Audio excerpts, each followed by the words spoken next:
start recording. On laptop on microphone on presentation mobile on. Are you guys doing live broadcasting? Yeah, we want to do it YouTube live. We're trying to do that. It was working, then we stopped it, and then You started up? Awesome. You can share it now. Yeah. So it's live and recorded. Start the recording also. Apurva. Hi. Oh, nice meeting you.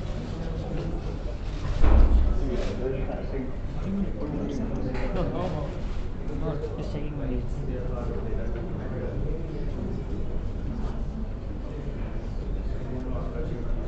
You are with Amelia, right? Yes. You're based here in Bangalore? Bangalore, yeah. So we have Bangalore office near Westminster. When did that happen? This May, like May 17th.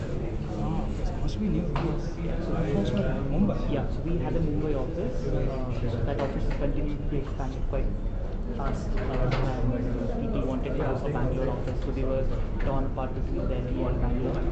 Bangalore. Interesting. I didn't know that you folks are. So we have like it's a large office, but if you have a 10-member team. Oh.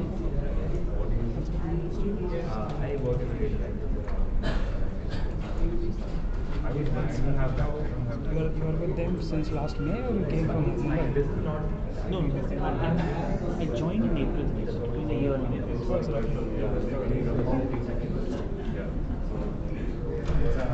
Because when these guys told me, I assumed that somebody is here who works out of Mumbai office but lives here, bro. So how have you been in touch with them? Mostly in US, not here. So I was with, before starting sale, I was with ThoughtWorks. With? ThoughtWorks. Okay, got it. And there I along with a colleague of mine, we had started this social impact practice. And as part of that, we used to work with anybody and everybody in the development sector. And that's where we had a couple of projects which we did, where there was one of the funders. Okay, with which company? I was working with ThoughtWorks. So the implementing part. So there was this one project in Africa, which was I think spearheaded mainly by World Vision. Okay. And there were other people as well. I think they were the main lead. It was a health project. Then there was another agriculture project in Ghana, where Gramin Foundation was the so there was one of the funders. Agriculture never has been like focus. Not even big. It was not like an agriculture project. I think so. One of the things Gramin Foundation was trying to figure out is that because everybody was saying that you do something in agriculture, but apparently nobody was succeeding in doing anything substantial or impactful, if I may say. So they were trying to experiment with a model where they, for a community of farmers, they would choose one farmer and train that person and then calculate. So they were doing an experiment. And they had what they used to call Gramin Labs, which was based in, I think, Uganda. So these guys are doing something. Because we have like a large CivicTech presence not very. We never did anything in CivicTech. For example, we were like major funders for Code for America. Yeah, we classify them as CivicTech. But I think generally in anyone in the developer world, they're generally who's seeking for some social work tends to work with Code for America. Change from our or we were in Hello all. Quick logistics check. There's water here, washrooms there. There's a dry pantry at the end where you have coffee, tea, and some dry snacks. So who all know about DataLearn? Who all are coming for the first time? Most of the people. Nice. So. Okay. So those who already have been to any of the DataLearn events, it will be a bit repetitive. It's basically talks about what is data kind, what we do. But I think that was green. So just to, am I audible at then? Yep. Okay. So data kind is all community based. It's a community. What we do is we work with non-profits to increase their data literacy. So,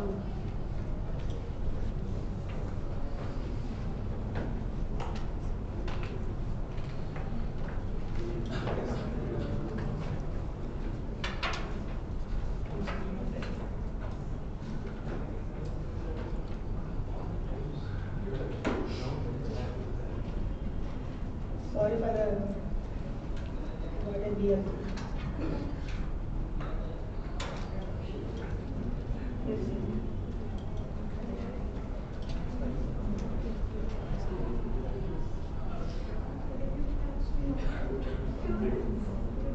Laptop.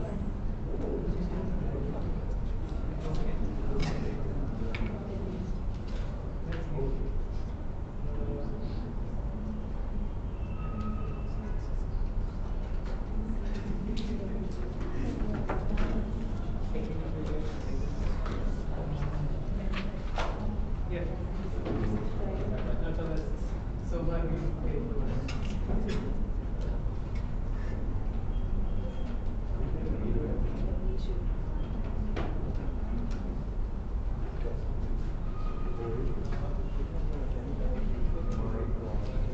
So yeah, in the meanwhile, we set this.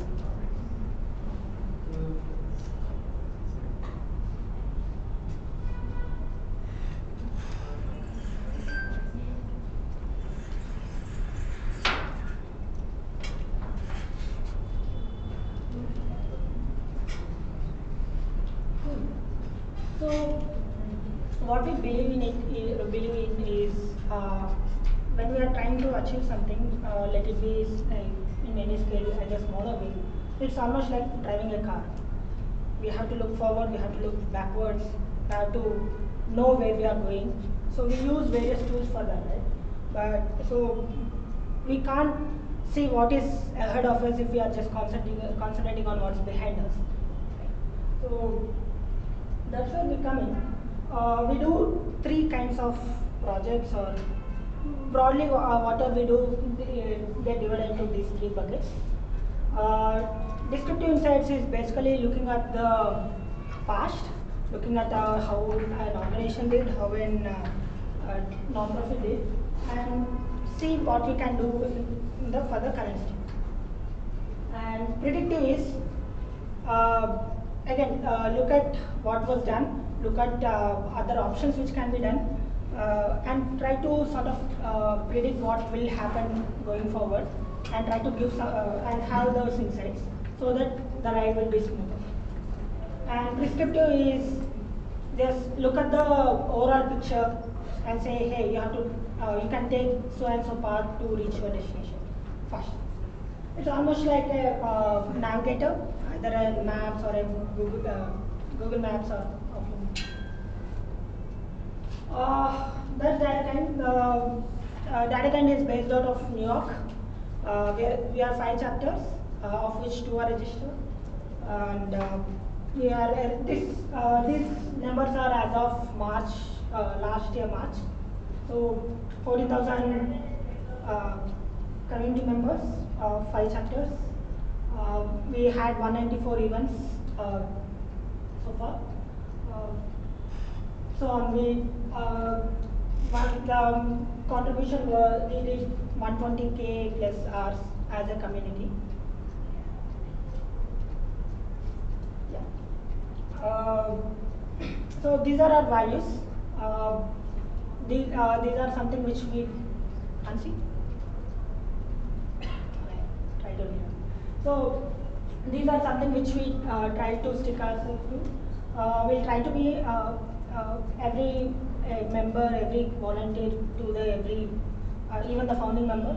We are trying to be humble.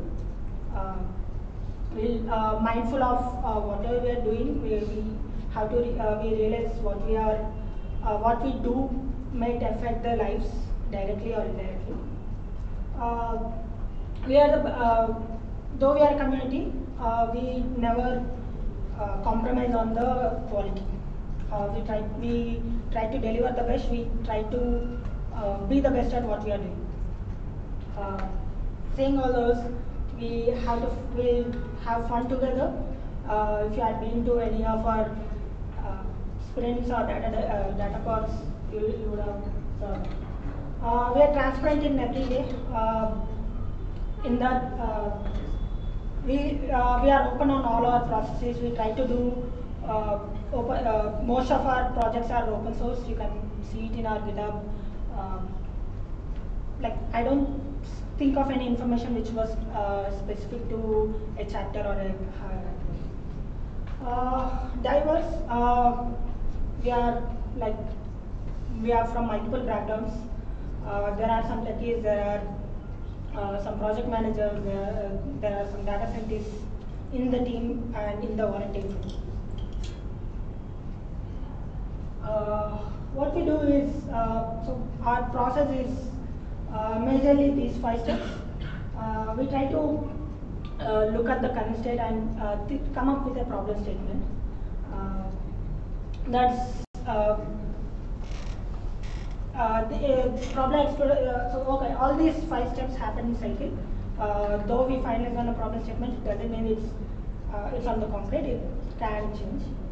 And then do the data discovery. Look at the organization's current data. Look at the open data and see what can be leveraged. We try to prototype. We have an event called DataDive, wherein we try to come up with it's a weekend hackathon wherein we try to come up with a prototype by the end of the event. Again, we try to refine it, come up with a solution, redo everything. So these are programs. So DataLearn Labs is we try to cover we try to take a problem which affects the sector as a whole, or probably cover multiple sectors as well. We try to engage with multiple non-profits, multiple organizations to do the same. DataLearn Bangalore didn't do any DataLearn Lab as of now. DataGos is a long-term engagement with a non-profit, wherein we try to come up with a production-ready solution by the end of it's typically 9 months to 1 year long project. And like I was saying, DataDive is a weekend hackathon wherein we try to come up with a prototype, try to leverage a tool to quickly solve a particular problem. Community events, this is one of it. We try to do few events which increase the awareness of, let's say, data literacy or anything related to community, which can help community to achieve the greater. So these are the few organizations whom we work with. These are the data course. These are the few projects which we did with few organizations. CVGA is we analyze the budget data and try to come up with a story generator, which is basically a dynamic story viewer, wherein you can understand. It's a very better way for understanding the budget, and it's live now. Dutch, we did a data dive with Dutch, wherein we did a case. Sorry. Oh yeah. We have CBJ Dutch joining us today, so there are representatives from both the organizations. If you want to talk about so what we basically did was consultation paper on how hearings and test cases data can be visualized. And so would you like to talk a bit about it? When we come to the E-Government Foundation is based out of Chennai. So they collect this data. It's like you can as an individual, you can file a complaint about anything related to governance. Let's say if I see a pothole, I can just snap it and file a complaint. What we did was analyze those complaints, try to forecast what are the level of complaints which can come in the next 2 weeks, and try to alert if it's gonna change. And these are few of other organizations whom we work with in different capacity. Digital Green we did a data core, and most of the others we did a data dive. These are our local supporters. Most these organizations help us conduct these events, like Sahaj help connecting this particular panel discussion. Similarly, we had few sessions in ThoughtWorks, Bangalore, FPG, and Blue Beach. Yeah. So conduct is something which we never compromise on. So everyone in the hall needs to be humble, sensitive, and thoughtful to others, and again approachable and fun. The link on the top right, bit.do/dk-beller-conduct. You can see the entire code of conduct, and you have an anonymous form at the end which you can submit to.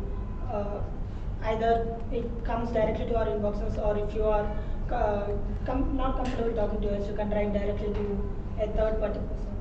So, yeah, to the headquarters who will take necessary. So in case you see any misconduct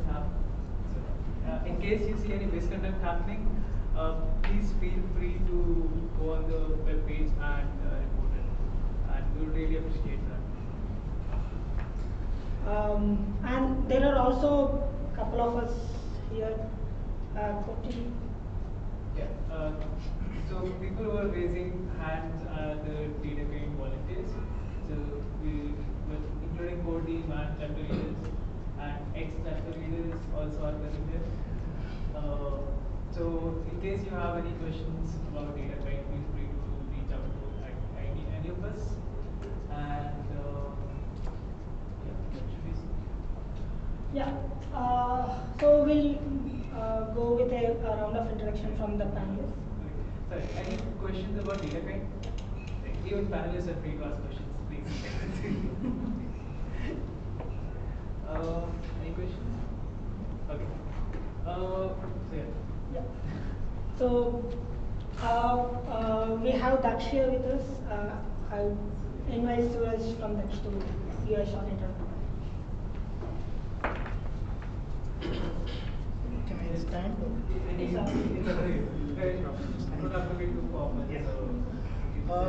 So, hi, I am Surya from Daksh. Daksh is a non-profit social enterprise research center, think tank, call it what you will, which is trying to do, in very simple terms, reduce the time taken for disposal of cases. It's easy to say, but there's such a you need to unpack that statement, and so many complex problems come around that. So it's not an easy problem to solve, but for our for our internal and positioning to the stakeholders' perspective, we say we will reduce time taken for disposal of cases. Now what that will mean is not just fast disposal of cases, it can also mean that people who need justice in time get it. More people who don't come to court because they think courts are not efficient will come to courts. People who do things that will allow them to get away because cases take longer will probably be deterred from doing it. So there are some implications of reducing the time taken for disposal. That's our objective. How are we going about that? What we are bringing to the table, and please correct me if I'm wrong, we are the only ones doing it with data. We are bringing data to the discourse on judicial reforms at this scale, at a national scale, at all levels, subordinate courts, high courts. But we are focused on subordinate courts. So we have created a public database of the day-to-day functioning of the courts. You will find a lot of legal databases on judgments, orders, what is the law. However, there is no data on what happens on a day-to-day basis in the courts, right? For example, how many cases are heard by a judge? What type of cases? How long do different type of cases take to move between stages, right?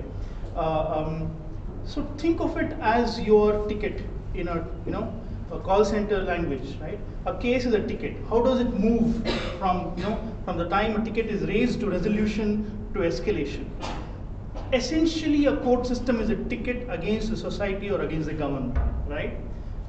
So it's once you view it like that, there are a lot of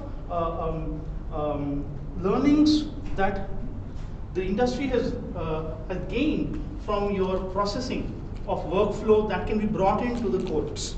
Workflows on how should documents move from one person to another, how should tasks be assigned, delegated, how should things be escalated. Now these are things that, as all of you are very well aware, courts in India have no sense about. They are still stuck at least 50 years back on how workflows should be managed. However, there are a few bright spots when Daksh takes its analysis and ideas to a few judges. A few of them are responding, the enlightened ones, who are willing to say, okay, there is something more than what we're doing, status quo is not acceptable, we need to go beyond. They are willing to understand how the status quo needs to be moved. And Daksh is going and giving them this analysis, giving them these ideas on how it can be improved. So what are our suggestions? First and foremost, use data to understand your courts. Don't just leave it to one lawyer coming and telling you this judge is not doing work. Institutionalize the engagement with data, through data, to understand how judges manage their workflow, how judges manage their workload. So what we are doing for a few judges, right, who surprisingly, when we shared our report, we have a flagship report called the State of the Judiciary Report, and shared them, they asked and say, can you have done some wonderful charts, can you give this to me for my court? So we are helping a few of them, telling them, this is how you need to look at your chart regularly, on real time, just a dashboard that every corporate manager knows. They need a dashboard. So we are helping put together a dashboard for a few of them. We have helped put together an app for the judges to track their daily listings, schedules. What happens in each case? How long does each case go on for? What is the outcome of the case, right? If there is an adjournment, which is the most common outcome in the Indian judiciary, who is asking for the adjournment? What is the reason they are asking for an adjournment? Simple metrics that can be tracked through a mobile app also. It's a desktop and a mobile app. Most of them are using desktop, but it's a mobile also gives them the feeling that it is accessible to me. The app will then be expanded to include dashboards for their senior judges to track the work of their juniors. So we have data analysis, we have a technology solution. We are increasingly, or rather, we are more actively now exploring using scheduling. We're trying to tell judges that your scheduling can also be, you can schedule cases more scientifically based on patterns and data, right? A simple calendar which will show how many cases, at what complexity, at what stage are scheduled for a day. Don't schedule too many cases on a day when you have too many complex matters. Just simple stuff, but again, it needs technology for it to work more easily. So this is what Daksh is doing from a technology front, other stuff that we are working on. So that's the high-level overview. Any questions, any thoughts? Happy to answer.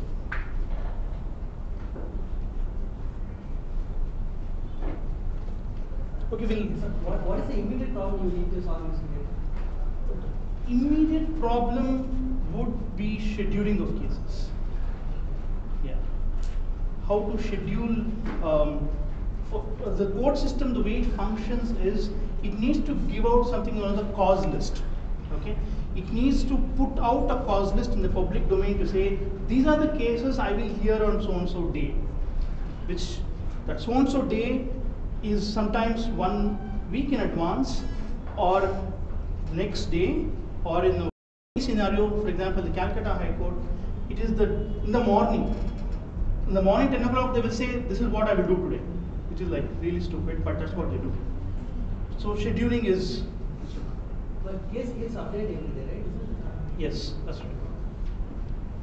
So there is, every time a case is listed, so when it comes on the cause list, it is known as a listing. So the problem is that a listing does not mean it is heard, because people will ask for adjournments, or sometimes the judge himself is too busy to hear the case. So how do you factor that into scheduling of cases? That is the immediate problem that we are trying to solve. We are, of course, looking at more. Now the scheduling, there are actually rules on how it should be scheduled in the statute books, but it has not been followed. We are hoping that a technology solution will help people follow the rules that they have set for themselves. So a big need for technology in the judiciary is to support the judiciary itself in following the rules.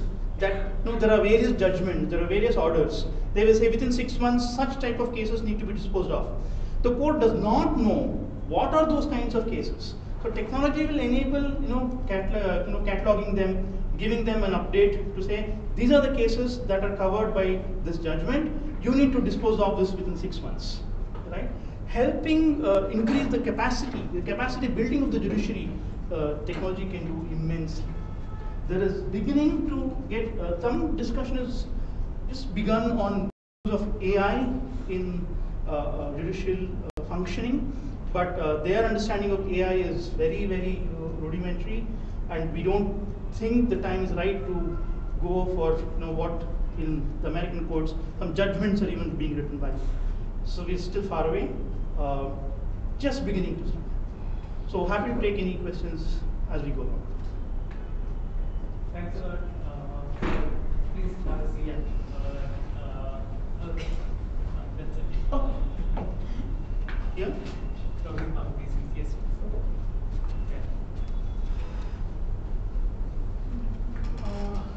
So we have Gaurav from CVGA. So CVG stands for Center for Budget and Governance Accountability. What we do is help make government budgets more simple for people to use. Generally, if you have seen any budget document, you would know like for 1 year you get approximately 1,000 budget documents to go through, and it's very hard for anyone to read through that much volume of data on a regular basis to draw insights. We all pay taxes, and direct and indirect both sort of taxes, but we don't know where our money is going. We don't know how that money is being spent by different people in different sectors, and how that money is reaching to the right set of people who need it. So that's where we come into this problem space. What we do is use open data and open source tech to publish all this budget data in a format for people to consume. At the same time, analysis on union level. This year we launched Union Budget Explorer. So it's a budget dashboard which lets you explore whole union budget in just few clicks. You don't need to go through 700 documents to understand what happened this year. You can just go through the Budget Explorer, see what were the major schemes, what were the major sectors where money went into, what were the major additions and subtractions in the budget. At the same time, what we do is help different governments do data-driven budgeting. So most of the government organizations, they are not personally aware of how the time series of their money flow has been. So what we do is build dashboards for them to understand how they can manage their expenditure well, see quarter-wise spending and revenues, and see where they are not hitting the nail properly.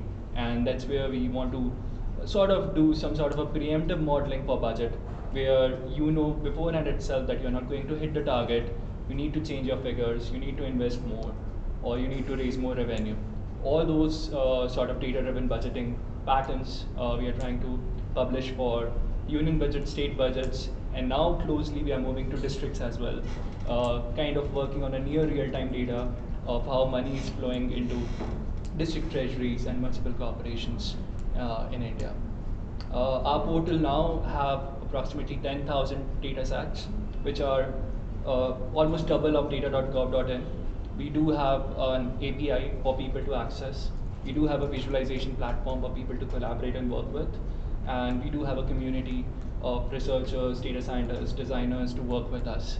So feel free to join, go through it, and give your feedback to us. At the same time, if you have any questions, I'm happy to answer.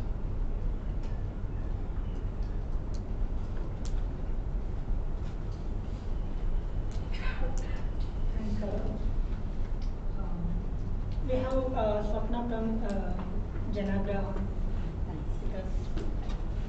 Hi, good morning everybody. My name is Sapna and I'm from Janagraha, and I'm here representing the citizen participation part of our work through the platform called I Change My City.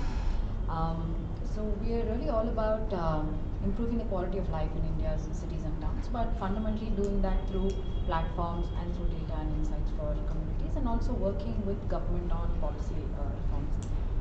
I'd like possibly to speak more about our work through our discussions, because that might be more relevant to us. So I'll pause now, but if there's any top level questions I can take it, but I'd be happy to just walk through our work while we go through the discussion.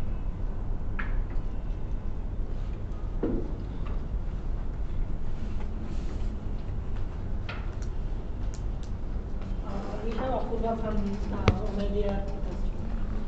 Hi, I'm Apurv. I'm from Omidya Network. So Omidya Network is a philanthropic investment firm which was founded by eBay's founder, Pierre Omidya. We are a US-based investment firm which now has offices globally. So we have an office in US, Europe, both the eastern and western side of it, Africa, Latin America, and India, Myanmar in Asia. We primarily do both not-for-profits and for-profits and have a large ambit of focus areas. So the 5 focus areas where we currently work in is emerging tech, which is primarily consumer internet mobile. The other is education. The third is financial inclusion. Fourth is property rights. And fifth, where I see the investments for India, called governance and citizen engagement, where we primarily focus on 4 areas of major investments. That one is media. So we've invested in companies like Scroll, News Laundry, where we feel that media is one of the strongest pillars to strengthen democracy, and therefore it's one of the areas where we closely look at and invest. The other is what we call as CivicTech. Again, where we think about using technology to leverage better citizen engagement, strengthening government delivery of services and public delivery of services across various government levels. The third is what we call as data governance, which is primarily around use of open data, promoting use of open data, accountability, driving transparency of data algorithms, and accountability of such data sets which deploy these algorithms. So that's third. And the fourth is what we call as fiscal transparency, or follow the money, which is more around anti-corruption plans and more of citizen-based budgetary participation. And yeah, if there are any top-level questions, I'm happy to answer. Otherwise, we can answer any questions as we move along.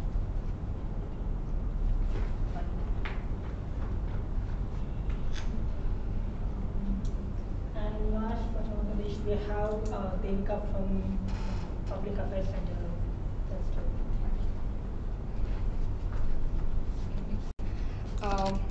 Hello everyone, my name is Devika and I represent Public Affairs Center, which is a 24-year-old research think tank. And before I begin with the introduction, I would like to thank all of you for coming here on a Saturday morning, getting dressed and being here. Thank you so much. We at PAC really believe that India has very good policies. I mean, there's a policy for every problem. But the problem is that there is a gap. There's a gap between policy implementation and the beneficiary entitlement. So we work towards addressing these gaps, and basically we work towards addressing the last mile delivery issues. We work on, we have basically pioneered the use of social accountability tools to address these gaps, and We recently came up with an index, which is called Public Affairs Index, and it's our flagship product.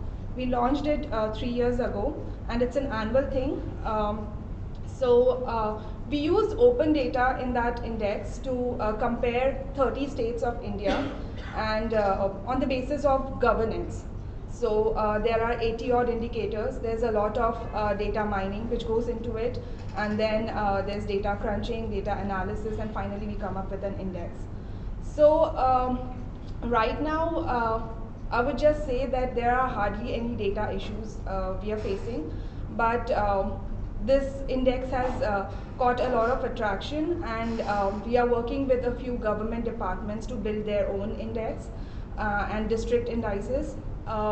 So once a bureaucrat told me that data is really not the issue. I don't know how many of you believe that. Data is an issue, and especially because with the influx of big data, there's a lot of data, but it's very difficult to get clean data. My team member is here with me, and she would agree with me that we spend a lot of time in cleaning data, standardizing and normalizing the data, and then so that the data could be plugged in into the tool or into the index, and there could be a lot of inferences drawn from it. So I guess technology could help us in so that the whole process could become a little more easier.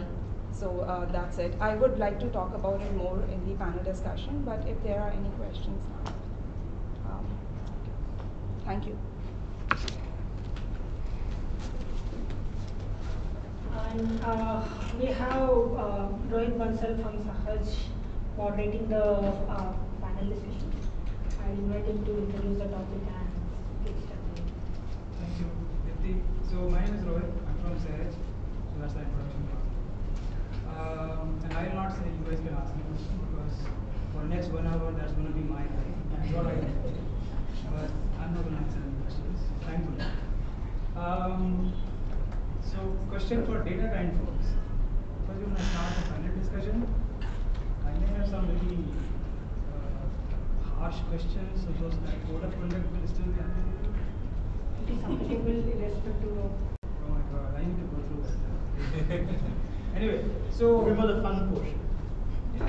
Well, let's see. So first of all, thank you for being here, and I didn't meet you before this, so so we're going to start this discussion. The format is going to be, I'm just going to pose questions, and at least from my perspective, if it is specific to an individual, I'll say that, but otherwise feel free to answer. Not loud enough? What do I do? Shall I say here? Do we need a mic? Do we have one? You guys cannot hear. I'll try to speak a little louder. Okay. So I'll pose the questions. Feel free to go ahead and try to address it. After every once in a while, I'll stop, take a pause, and see if you folks have any questions. But otherwise, bulk of the questions we can take at the end of the session. Is that okay? And you folks can write it down. There's a lot of writing instruments over there, and then we can take those questions at the end. Is that okay with everybody? Yeah?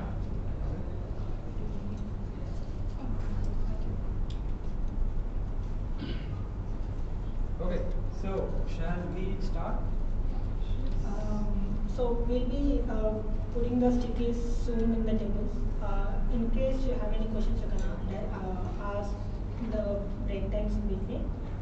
Or if you want to keep it for later, you can write it down and ask. Okay, so before we start, the topic, just so that everybody, all of us are on the same page, is the state of CivicTech in India. So I guess we are going to cover both the civic part and the tech part in this discussion. Before we start, disclaimer, I'm not a techie, so please do not expect to understand our technology stuff, which you folks may talk about. Okay. So actually, to start with, I wanted to say, help all of us understand what does CivicTech mean, but I think a lot of you folks have already covered it during your introduction. But I'll still open it up because some of you talked enough about it. So do you want to talk about some of the examples from the work you are doing? What does CivicTech mean for some lay person, like, for example? So any examples which you would like to take to explain what work your folks are doing in the civic tech space so that we have a little bit more examples. I mean, Surya and Gaurav talked about it. And Apurva, feel free, I would like to hear what kind of projects you folks are also doing in civic tech. Funding. Sure. At a very high level, again, the way we see civic tech is primarily from 3 or 4 lenses. So one is how we can connect citizen to citizen better, and a very prime example of that would be driving citizen engagement movements. Change.org, which was one of our investees based in US, is a very prime example of what a citizen to citizen engagement can work like. Those are movements which we see can help drive accountability and transparency for various government issues, can push them towards solving some of the issues the government is not heeding to them. So that's one angle of how we look at civic tech. The other is what we call as citizen to government. So for example, a lot of apps, so one of our investees called Murio in Latin America or Brazil, or what we call as Nosar Cidades, is again one investee where people, the whole organization work towards connecting citizens to the government, help them have regular interactions with the local representative of that government at that level, make sure they had enough platforms at a very frequent interval to raise their issues, connect with them and have a discussion. I Change My City is also one of such examples we have funded in India through Janagra. The third is what we call as government improvement in public service. For example, e-Governments Foundation is again one of our investees, which is a prime example of how they are working with government to improve their public service deliveries.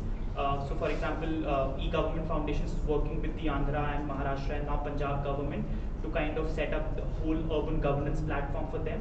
So what it means basically is that across states, across the 110 municipal corporations, now they will have a state-of-art urban governance platform through which citizens can apply for death certificates, birth certificates, or any such citizen-based service deliveries. Or for example, they can have grievance redressal platforms where the government has been able to define very fixed SLAs on how and when the government can come up. So citizens can raise their demands. If anything does not meet an SLA, it gets escalated to the highest level, even to the chief minister. So I think these are broad 3 examples of how we look at civic tech, at least from a funding perspective. Okay, thanks. Yeah, please go ahead. So the way Janagraha and I Change My City look at technology and data is from the purview of the stakeholder. So all of you here today, what is more relevant to you at your level to really make a decision or to engage with government? So whether it is the budgets that are coming into your neighborhood, whether it's the number of civic projects that are actually happening in your ward, in your locality. And so what we actually generate are tools that give you very localized street level information, which is something that you can use to have discussions with your elected representatives. So if you had to actually have a conversation with your councillor today, you need to know how much money is available in your ward. You need to know how many works are currently going on, how long have they been going on, what is the quality of life in your ward. On a scale of 10, what are the indices that actually really matter?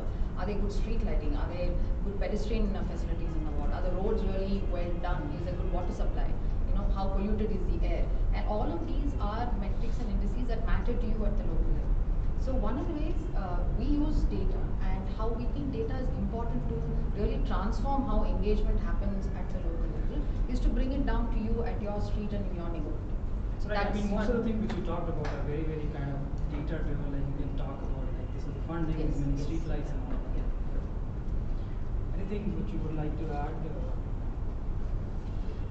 So at PAC, I think we look at the government to citizen involvement, and we recently came up with an app which we piloted with BMC, that is Bangalore Municipal Corporation. It's called PAC Waste Tracker. It helps you to track the whole disposal of waste and the whole chain, how it goes on. So that is just one way. Apart from that, if I talk about technology, then as a research think tank, and we do a lot of surveys. So we started with this whole CAPI thing, which is computer assisted personal interviewing. So what we do is that whenever we are doing surveys, we put all the data in a cloud, which helps us to track the survey really well, and it makes the whole survey procedure very efficient for us.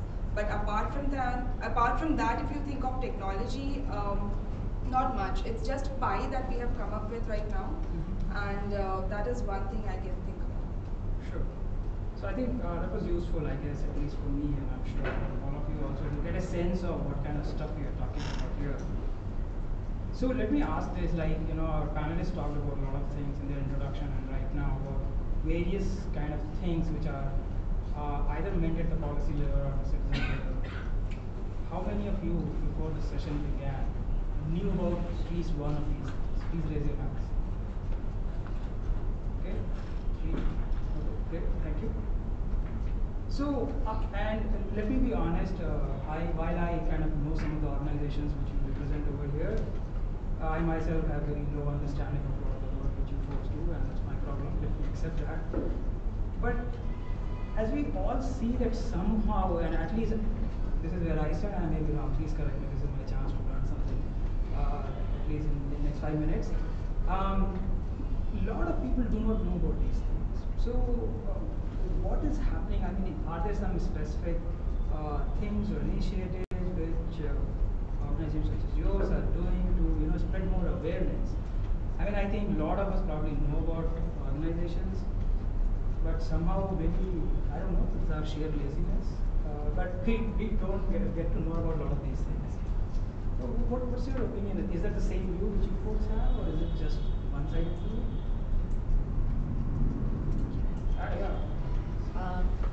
This may be a little bit of a long response. So, for that. yeah. So there are two things that we should bear in mind. I think one is that CivicTech or technology and data is an enabler. It is not an end outcome. So when we start looking at technology related products or projects, that's something that we do because, and I've been a techie in my earlier avatar before I came into Jupiter. It's exciting to do that. It's exciting to bring about data and products that we believe really, whether it's infographics, whether it's the way information is put out in the public domain. The question to ask is, who's looking at this? Right? And so if none of you in this room is looking at data, then all the work that all of us are doing, and we will all agree that fundamentally we're all generally heading in the same direction. We all want to do similar work, we want to impact society in similar ways, but we bring certain strengths to the table which we want to bring together and then make that change happen. So we are not looking at this data, then who are we doing these projects for? So there are broadly, you could classify it as 3 kinds of people. Right? There are citizens, people like you and me, for whom only certain type of data is relevant. Right? For me, even today, if I ask all of you here, how many of you all know what is the BBMP? Before you even know what the BBMP is, but what the BBMP budget is. What is the budget for the city, this year's budget? It's not yet approved by the state government, but there is a number. Does anybody know the number? Because it actually doesn't matter to you. No, yeah, it is exactly. 10,228 crores. That's not a small budget, that's like a really large budget. A lot of zeros. Yeah. Well, that's the budget, right? But for you, even if you were to engage with your local government, it doesn't matter to you what the city budget is. You want to know what's going to happen if your street lights are not working, if your manhole cover is broken, or there's stagnant water, your garbage is not getting picked up. You want to fix that problem. You ideally need information that helps you fix that problem. So we should then give you that kind of information. We make it more street and more local. The other is to say, even when we create all of this data, we have policymakers, you have think tanks, you have people who advise government, and you have government itself. Right? There are like elected representatives, there are bureaucrats for whom this data is important. Right? So our role has to go off in actually then creating this in a more sustainable manner. What do you do day in and day out, month on month, quarter on quarter, to make sure this data is relevant, that it is getting used? What we normally end up doing is that we have a project, we put it out, or we'll do it annually. And I'm not absolving Janagraha of this, or I Change My City. We are still struggling with the same challenges of saying, we do so much, I would say surveys, you bring out this data, you analyze the budgets, you start running WhatsApps in X number of wards. How do you scale that? How do you make that systemic? How do you make it institutional? But for that, it has to be institutionalized. So we can bring it to a point after which, unless, nobody delivers on the scale of government. Yeah, so unless you go back there, there is no way that this will, but you also need a demand side. You need more people asking for this information. So if all the 30 of you here today, from today's session, are able to actually start asking for this information or start utilizing it, that is another wave that you create. That is the only way this will happen. Otherwise, we will unfortunately, we'll continue to have these great discussions on Saturday morning. But we go back on Monday morning and then this data is still there and nobody has used it to drive any kind of conversation where it really matters. I think it's an important point that how this finally kind of go back and kind of leverage the institution called government, so as to say. So I have a two-part response to this. One is who are the ones who need this? Right? Who are the ones who need such kind of data? That is very important. For example, a lot of us here don't need the government other than for birth certificate, driving license, passport. Right? We don't need the government at all. So we don't really care what is there. So people who are really bothered about street lights, who think, okay, if there is a broken street light, I can do something. Those who think that way have so far been people who have access to the ward level councillors. Now the next level of enabling is happening. So I think it will take some time for people to get engaged with the government process for change. Are you seeing that engagement kind of, at least, even though maybe slowly but increasing? I think definitely. That's very good. We are a city that is a greater example than many other cities in the country on civic engagement. So I feel better now, even though I don't do anything. So. Yeah. We don't have statistics on this, but it's like every 100 meters you go, or every 100 people, there'll be somebody who's anyway active on something. Now, whether all of that is is systematic, is it organized, and it need not be. I mean, that of course takes time. People do seek out more. Sure. Which makes it more important for us to then give them what they really want. Anybody else has a view on So, this? I mean, I'll just answer from a Dutch perspective because it's it's a difficult institution. The judiciary, nobody really has gone and told them this is how you can transform yourself at an operational level. All the engagement with the judiciary so far has been on the substantive justice side, right? So, to that extent, Daksh has been the pioneer and has faced a lot of challenges. Now, and it is a moot question whether if citizens really say, why is this case taking so long, whether the judge will say, okay, tomorrow I will hear it. That is not going to happen so far. It's a slowish movement that will have to happen over a period of time, especially with the judiciary, which needs to be, I think, by design, needs to be slightly separated from both the executive and the independence portion of it, right? So, from a Dutch perspective, that is the challenge that we face, that only the judiciary can solve its own problems. How much ever public campaign you do, it has only got so much of a effect. So our efforts have all been, I'm answering your question as to why you don't know about Dutch, right? So I'm trying to answer that. All our efforts has been about engaging with the institution so that these are more institutional solutions that come up rather than campaign short-term things. Right. And I think that's a good place to start with, especially in a place like judiciary. It has to be complemented, but we have prioritized that. I would like to add one more point. We do a lot of government engagement, we do send a lot of reports to government, but at the same time, there's a lot of information already available out there. All the governments publish a lot of data, but most of this data is not searchable at all. So searchability is one of the major issues when it comes to information gap and data gap.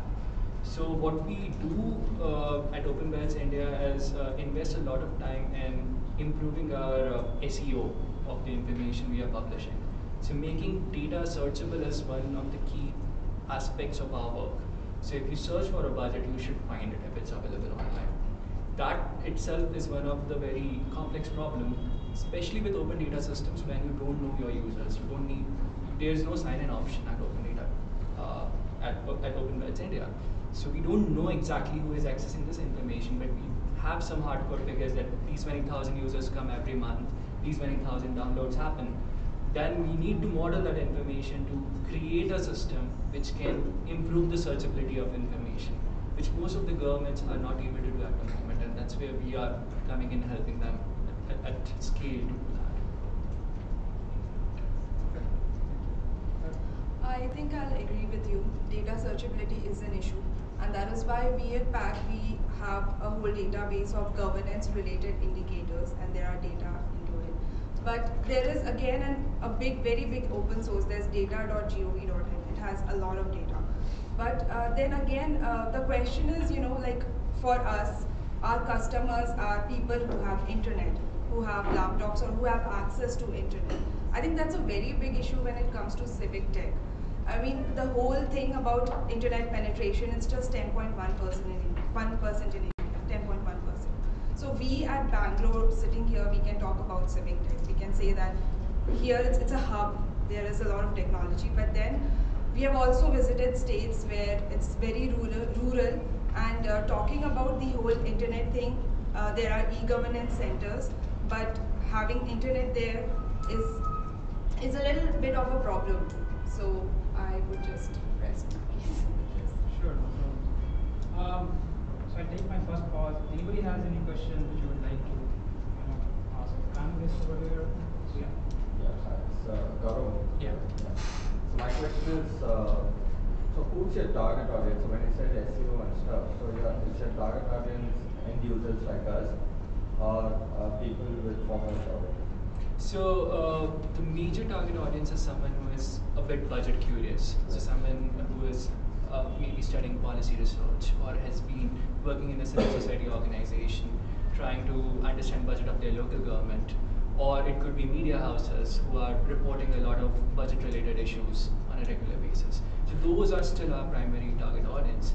The secondary audience is definitely citizens. So we make sure that if you have a query, we are able to address it through our platform. So the second audience is slightly difficult to capture because you don't know what citizens are actually searching for and what language they are looking for.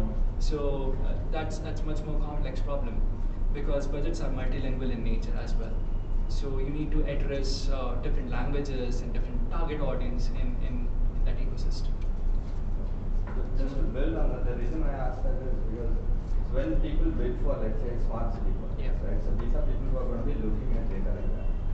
And so I didn't know about this till now, though I'm one of those people who are helping someone do that, right?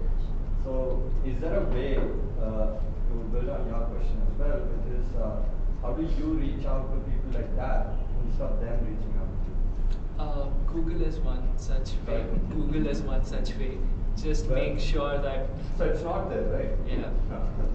That's the problem. So to reach out to a wider audience, you need to use platforms which have a wider outreach themselves.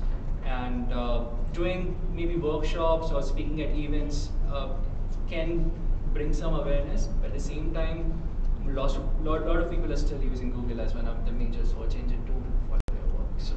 I think we all need to recognize that probably this is just kind of beginning. We are in the very early stages, and we all need to discover each other and all of that. But actually, that's a very good segue into my next kind of question to all the folks. That we talked about that there are different kind of people, there are different kind of constituencies, people look for different things, language need change. One of the things you talked about lack of infrastructure, rural urban, and all of that. Our country is very heterogeneous from 20 different, maybe more dimensions, right? What kind of impact that creates for the work which you folks do?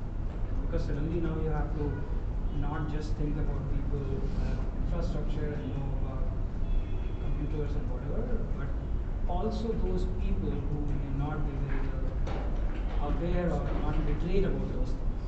So how does that impact what you folks do? Or is there an impact, or it just doesn't matter? I'm not sure I understand. Of course it matters. It matters because they are your customers at the end. So, I mean, for us. So I think localization is one thing.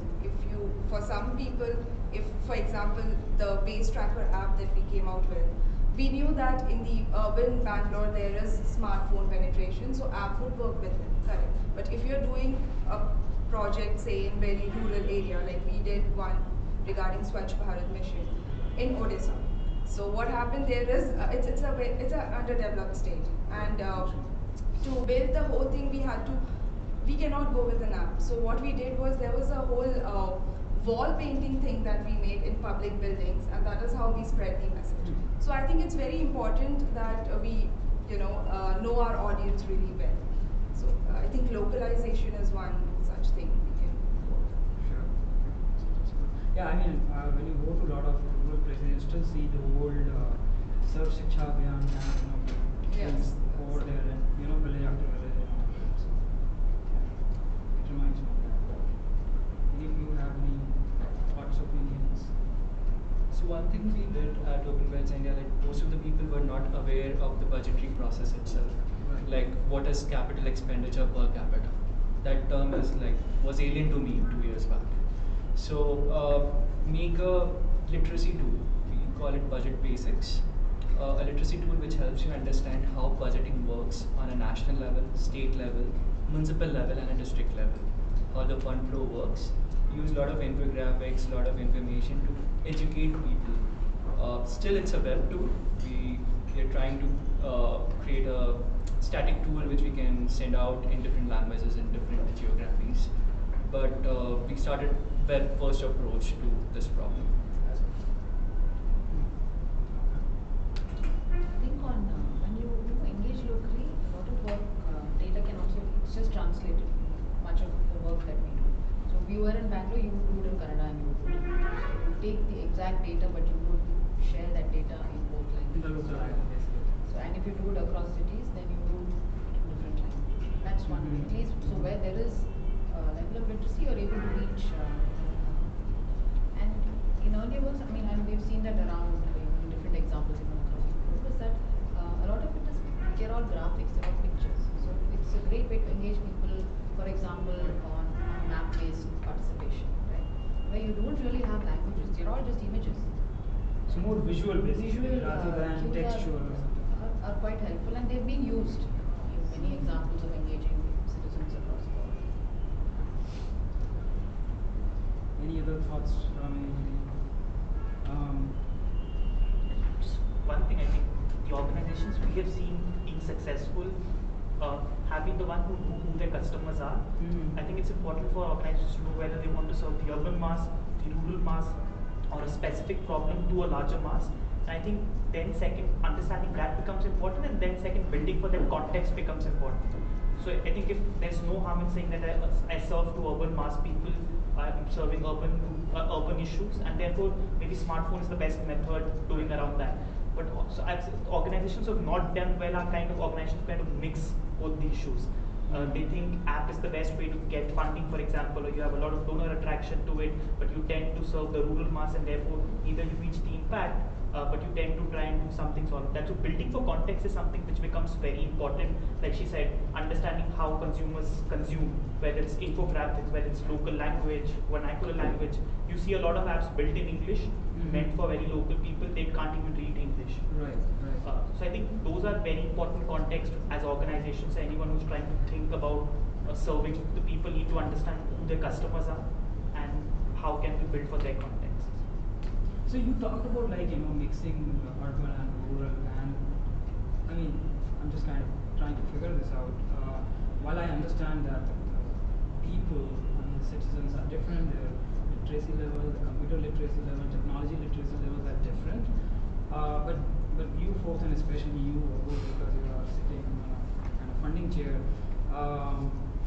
do you folks kind of look for those kind of things and advise people to kind of think about those kind of aspects, or how does it? I mean, what kind of when proposals come to you for funding, kind of you folks look for those kind of things? No, I think what we primarily look for is one, what is the organization trying to do? Are they clear about what they're trying to do and who are they trying to serve? And the way they're trying to serve, is it correct or not? So at a very high level, I think there. So like I said, if suddenly a proposal comes to us where somebody's trying to work for a rural person, but they're kind of bringing us app solutions, it clearly is a disconnect. It doesn't make sense. So for example, at CBJ we were discussing, I think Gaurav, Subrat and all, they had a very clear idea. Their first customer would be government people, their first customers would be people who are in policy, people who use budgetary data. The first customer was never a larger base of citizens. And so the way the portal in the last 2 or 3, which is like a humongous task also they've done, processing 6,500 data sets, the whole idea was kind of building and working towards how they can consume it. Maybe the next level could be something else. but I think they were very clear since starting of for the next 2 to 3 or 4 years who our customers will be and how therefore we build our solutions, which kind of give us the confidence that okay, this is something which can work. Any organization which mix both of the things, we are definitely sure that we've seen organizations failing because of lack of clarity about their customers or how they're going to close things. So again, bringing the focus back to the citizens, so as to say, I mean, our country is the second largest populous country, with a lot of heterogeneity, and most of you work in a space where you are dealing with, I don't know about you, but the rest of you are dealing with a lot of citizen data. So one of the very commonly talked about things is data privacy, data protection, the ethics, whatever is going around with Facebook and others around us. How do you folks handle that?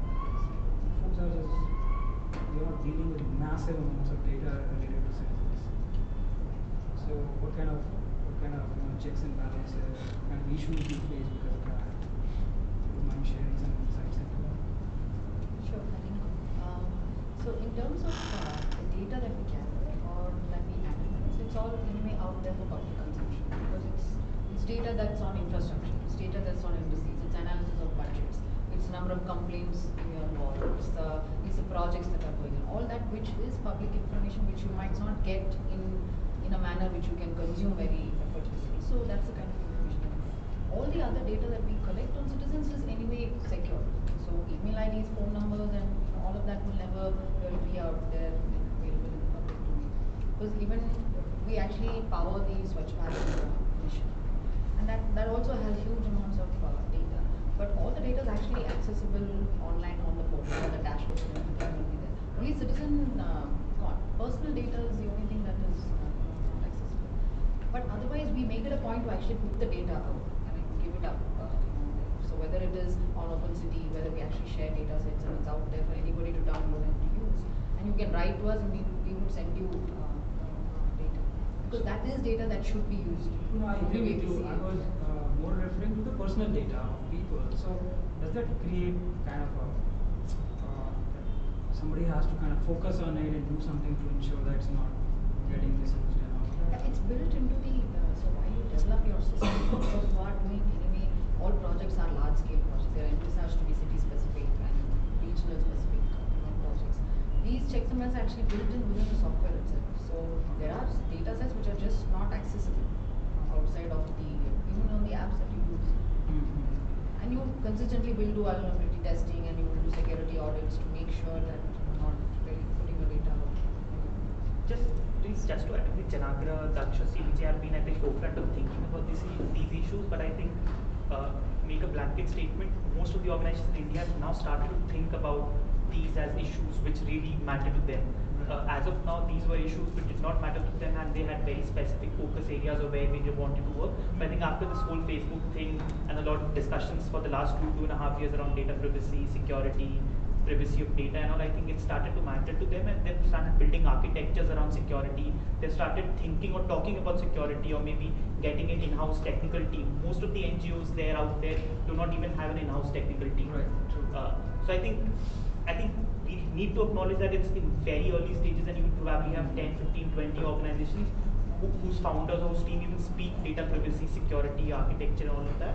The rest, I think, have started to understand all of these issues and started to incorporate into their day-to-day life. I'll just supplement that. Daksh 2 has data that the codes themselves put out, so it's not something that we are creating. So whatever is anyway out there on the code website is what you will find on the Daksh website. So there is no concern.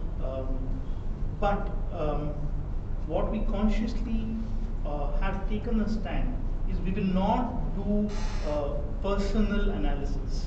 We will focus on identifying problems or doing an analysis that will help the courts solve the problems. So we will not try to we will not help anybody do. Of course, the Daksh database is out there, people can do what they want with it, but Daksh will not do any analysis that will focus on a person or type of persons. Right. It is more from the judicial perspective. Because our cases in that, so we will not try to find, for example, who has what type of cases across the country. focused analysis on a particular person or type of person is not something that we will focus on. We will focus on problems, on analysis that will help the judiciary in solving their problems. That is what Daksh will focus on rather, but it's rather a negative statement. We will not do that. Everything else.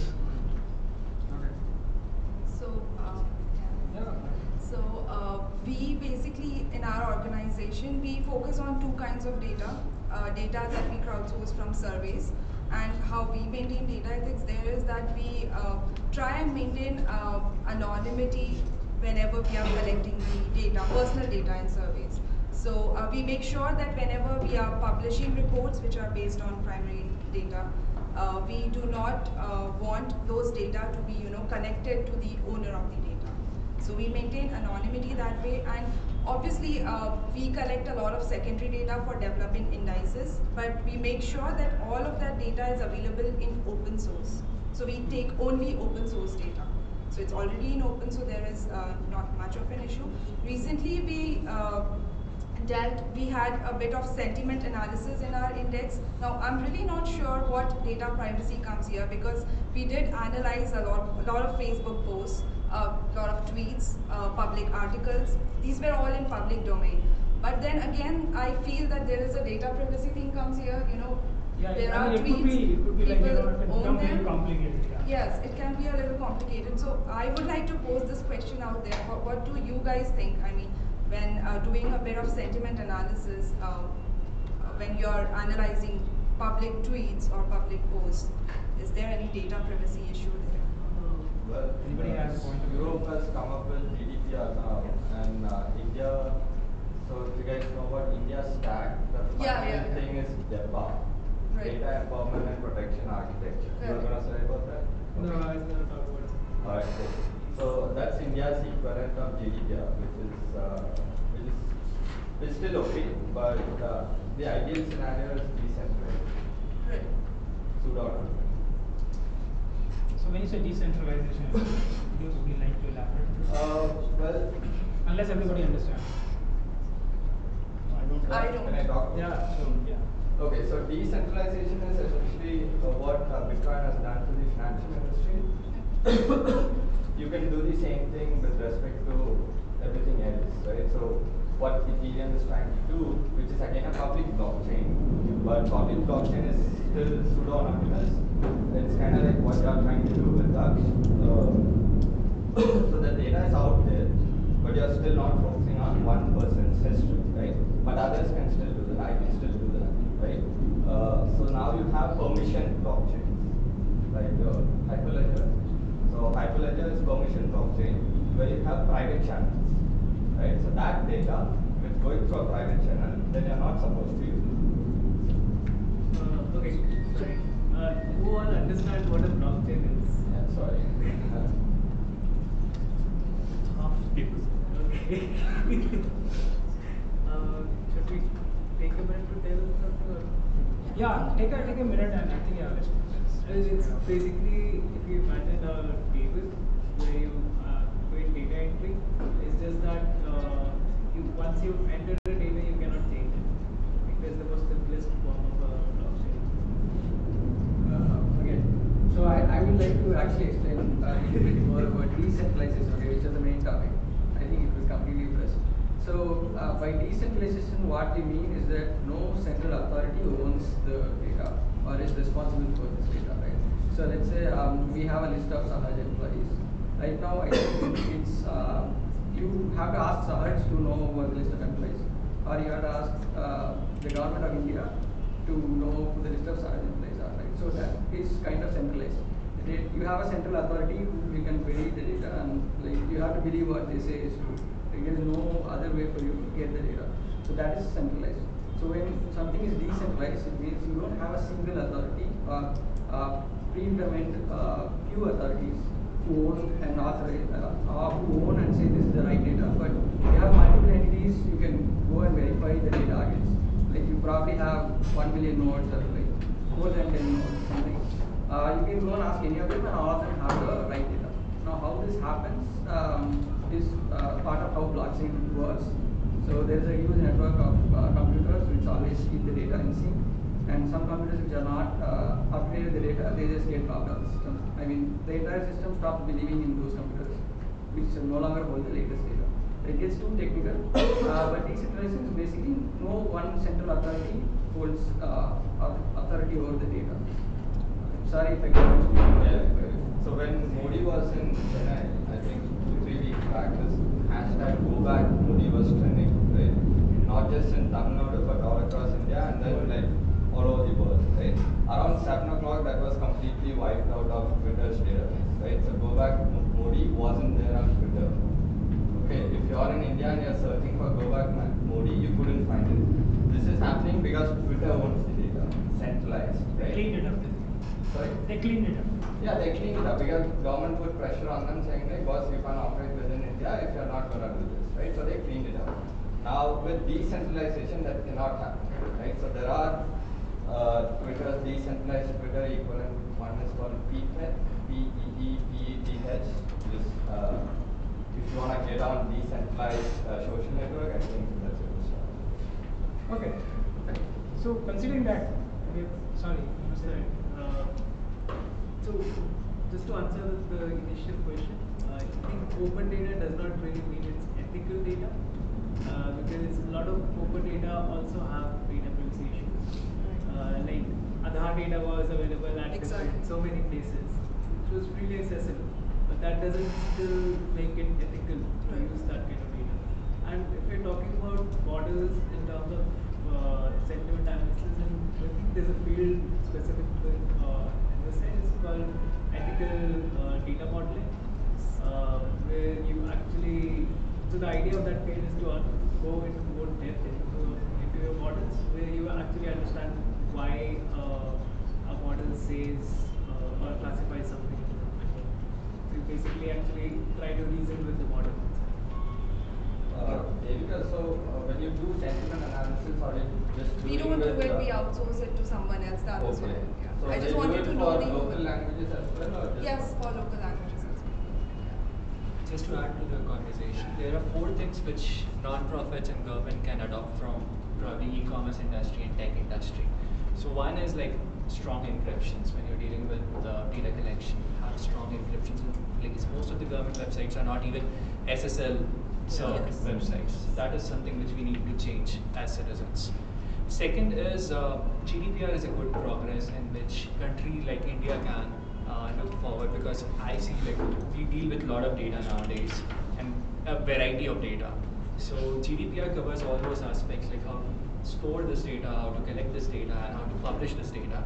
All guidelines are already written there, so we can encourage non-profits and organizations to actually read that and do some sort of a, and here Home India can really help, do some sort of a capacity building on understanding data privacy per se. The third point is more on transparency in algorithms like sentiment analysis.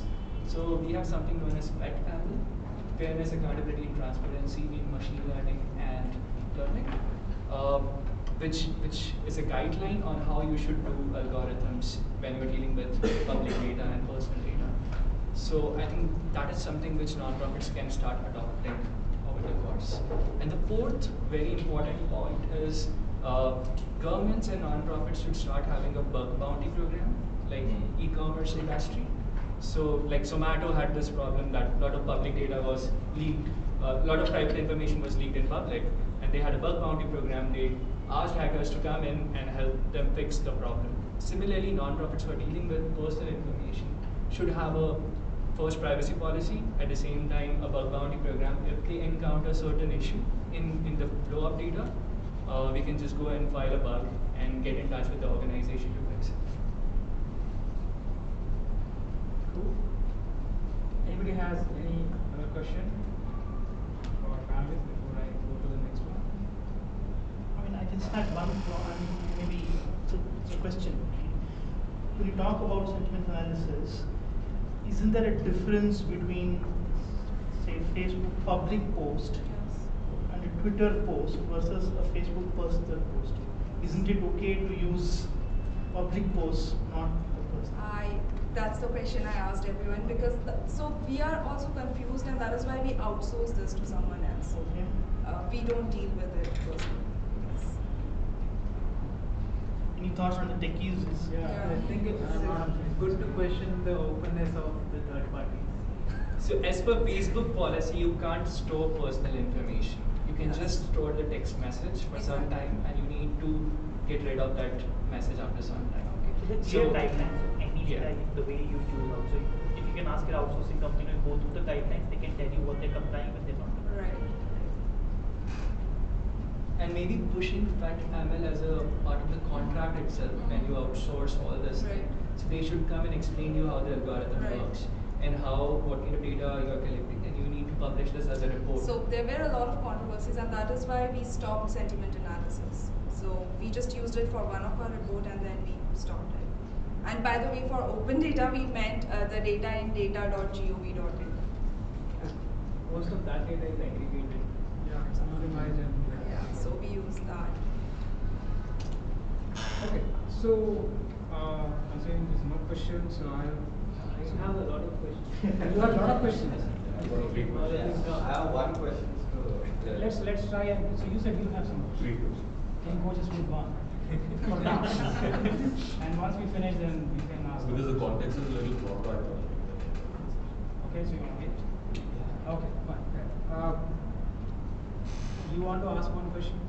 I'll ask in the end. Well then, we have a very nice audience. I'm sorry.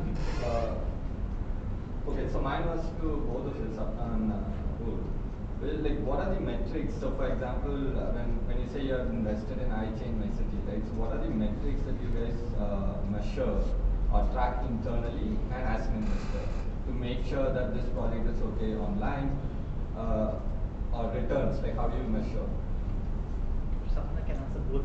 Yeah, I think from a product standpoint, it would be the number of people you register, the number of returning visitors you have, the time people spend on pages, the kind of data that they actually see, the number of complaints that citizens are posting, right? The softer metrics would be how then you take that in, which is not a product data, so to speak, is that taking the information, if we were to go down and actually interact with citizens, right? If which was not anyway part of the Omidyar metrics, so to speak, because Omidyar actually funded us for two of our platforms. It was also Archability and iChain City, amongst other things. So when we go hit the ground, they are more people oriented. So the number of citizens that actually engage. So in the last 18 months, we've run 20 WhatsApps. And what are WhatsApps? They are community interactive meetings at the local level, where you have your councillor, you have your civic agency officials, you have communities and citizens who could be online on Archability City, who could just be associations, in the ward, who come together to use this data, to actually use that index, to look at the street light quality, to look at the number of projects that are there, to actually look at something which is called, which is like this, which is a budget performance report, right? Which is only for your ward. How much money is coming for your ward? What does the council plan to do with that? Those metrics are different. They would be in terms of, has the councillor actually come there? Because if he isn't attending, that meeting doesn't make any sense, right? Who are you actually having the conversation with? Did all the agencies actually come? So you have to have the BESCOM, Water Supply Board, the BBMP, the BMTC, and let's say PDA if it is relevant, and the police. So if they're all there, then you track those metrics, and they're never going to be 100%. But okay, we've had 84%, which is really good. 100% councillor attendance. Over 1,000 citizens actually coming and spending 3 hours in very conflict-ridden, angst-ridden meetings. They are not meetings like this, right? People are unhappy and they are questioning, saying that, you've been saying this for the last 12 months, and this is not moved. But what so was that was my question. So does it stop at the number of complaints that the platform is able to raise, or the number of resolutions? The resolutions. But we must also remember that we are the enabler or connector between citizens and government. So iChain City is not responsible for the resolution of the complaint. But iChain City, what we will do is actually keep putting out these dashboards, right? To send updates to the agencies, to the officials, to say that these things are still pending. And as a citizen, sometimes complaints get closed and you walk around, you still see it open, right? And you have an option to reopen that complaint so that it comes back into that cycle again.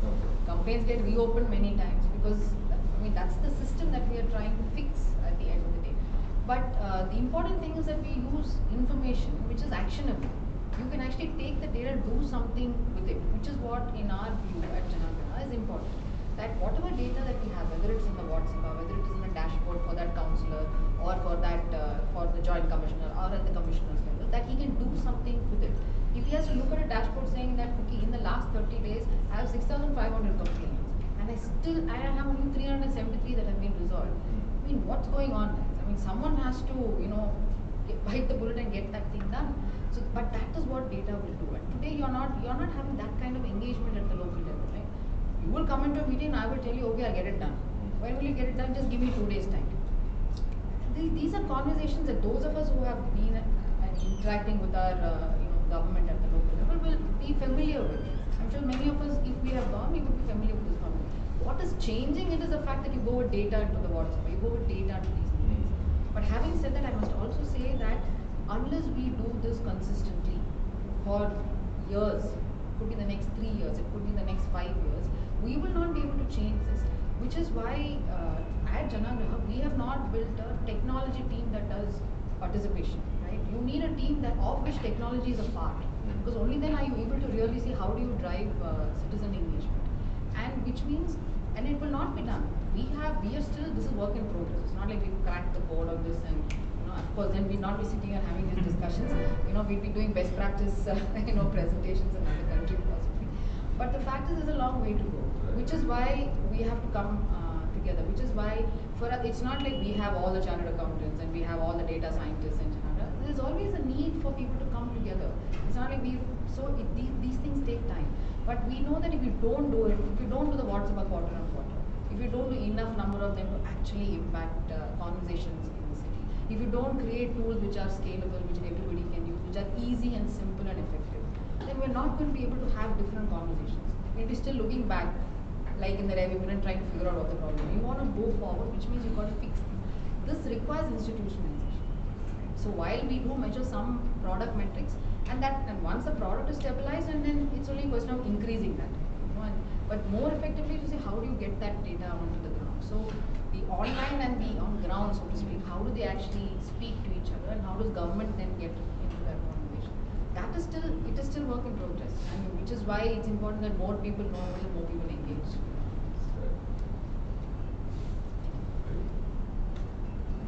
Okay, so let's move on. So, and I think what you said just now, I have this question, but maybe a little bit more expanded version, which is like, once I was talking about data and open data, and somebody said that, is there a risk of making all of these things very data driven? Because you can count only as countable, but that may not be worth counting. So what's your opinion about those kind of things? I know for a lot of places, like I think it helps a lot. The scheduling which you talked about initially and all of that, and for budget analysis, I think it makes a lot of sense. But when it comes to engagement with citizens, like what you call G2C kind of things, we talked about earlier, how does it play out there? What you talked about, like very angry kind of meetings and all of that. But it's also important, because just to take a first shot at answering that question, is to say that, so for example, I go to a WhatsApp meeting for ward number 81, right? And there are 150 people in the room, and everybody has issues in their local neighborhoods. It could be Vibhuti Nagar, it's Shastri Nagar, it's Nehru Nagar, and so on and so forth. There is a limited pot of money in that ward available for that year. And and if you look at all our national reports on let's say infrastructure requirements, they are in the trillions of dollars. But there is limited amount of money. That money has to be prioritized and it has to be spent. And more importantly, people in that room need to know where is that money going. The thing is, until we get to that point, then we're never going to really understand what is happening in the world. So you have 15 crores. Where is that 15 crores going? You have 6 projects. They're all adding up only 3.5. So what's happening with the rest of the money? So, but unless you go, so data has to drive it, because the comfort zone is, for most people, is to say that, okay, let's just have conversations. Right? And government, your elected representative, your councillor is very happy just to have a conversation. He's not used to actually speaking with information. But we know in the city that people are tired of having conversations. They actually say, okay, tell me what's going on and tell me when you'll fix this, and I'd like to follow up and actually get that fixed. Right? So this data will go in, then you'll have, we actually run that sabha, it's actually work by work. So you take one work, all the discussion happens around that before you move to the next and the next and the next and so on. which is why they end up becoming fairly long interactions, which is why counselors are quite apprehensive of having that too frequently also, because sometimes the work doesn't move and you already have another 100 people sitting in the room asking for updates on what happened in the last meeting. Right? So, but that is the nature of change, and that's politics, at the grassroots level. So what I'm deriving from it, that there's a lot of subjectivity conversation, and all of that, which is there. What is lacking is data, and now with these kind of initiatives, we are bringing that to the So I think, balancing. although you did mention that Daksh, the data Daksh is useful, in fact, this is the area, judiciary is the area where people are skeptical about using numbers, because from a justice perspective, can you really quantify justice? Fairness. I mean, the whole concept is very abstract. Exactly. So there is a skepticism on whether actually numbers can help you understand the real functioning of the judiciary. So a challenge for Daksh has been to even move the discourse to data. To say, while the justice and fairness are important, significant issues, there is also a need to consider how many cases you are hearing per day, or how long it is taking between stages. So even moving that conversation, data has been very useful. And the concern you mentioned about is it becoming too data centered is a valid concern, especially in the judiciary. It is important in conversations with stakeholders to carve out or lay boundaries to what can be inferred from your data and what can't be inferred from your data. As long as you're honest about what your data can help with, and not solve, give world peace, those kind of things, then you can say this is the limitation of my data, but it is not small. Basically, understanding those boundaries of what your data can help with is important, and getting trust of the stakeholders is very important in these conversations. Second, however, is with machine learning, there is no limit to what actually data you can put in, right? It's going to increase as we go on. For example, for judiciary, you can now maybe go into what type of witnesses help get acquitted. If you really do machine learning, right? It is not that the courts will not put it out, but the judgments will have information about witnesses, what type of witnesses are usually employed to get acquitted. Interesting. That is data. There cannot be any dispute about that, right? So data needs to be, you need to have honest conversations about what your data, you can infer from your data, while in parallel also challenging the boundaries of data itself. It's a very interesting perspective, I must say. Not knowing enough about judiciary and how court system operates. Anybody else has a view? Any view? I mean, sorry, I'm going to ask you again. Do you folks kind of look into these aspects when you are funding I think projects? both Surya and Sapna's point, I think data is an important conversation to have. You need to understand what you're talking about and what's the basis of that. But again, I think if you are in the development sector, you have to peel off that data to understand the subjective nuances of it also. A lot of times, some metrics do not speak of actually what you're trying to do. Right. For example, to his point, judiciary is again becoming one of the very important aspects of where we are looking at. If you go to a judge and say that we want to suddenly reduce the pendency of the cases, we want cases to get resolved in, it was X and we want to make it X by 2. His point, so our point, we would assume that it might improve the quality of justice. His point, will it or will it not? Data might show that it is, but actually it might not. There might be cases which might have been taken in hurry. People, I think you had a very on Jan codes, low codes, I think. Yeah, but we can speak about that example. That's a very prime example of how on paper data can show that the pendency of cases are reducing, your time of the courts who are taking these cases have reduced drastically, but the quality of justice also with such time is taking. So I think data with context becomes very important as we look at all of those stuff. I think it's a balancing act which one needs to strive for.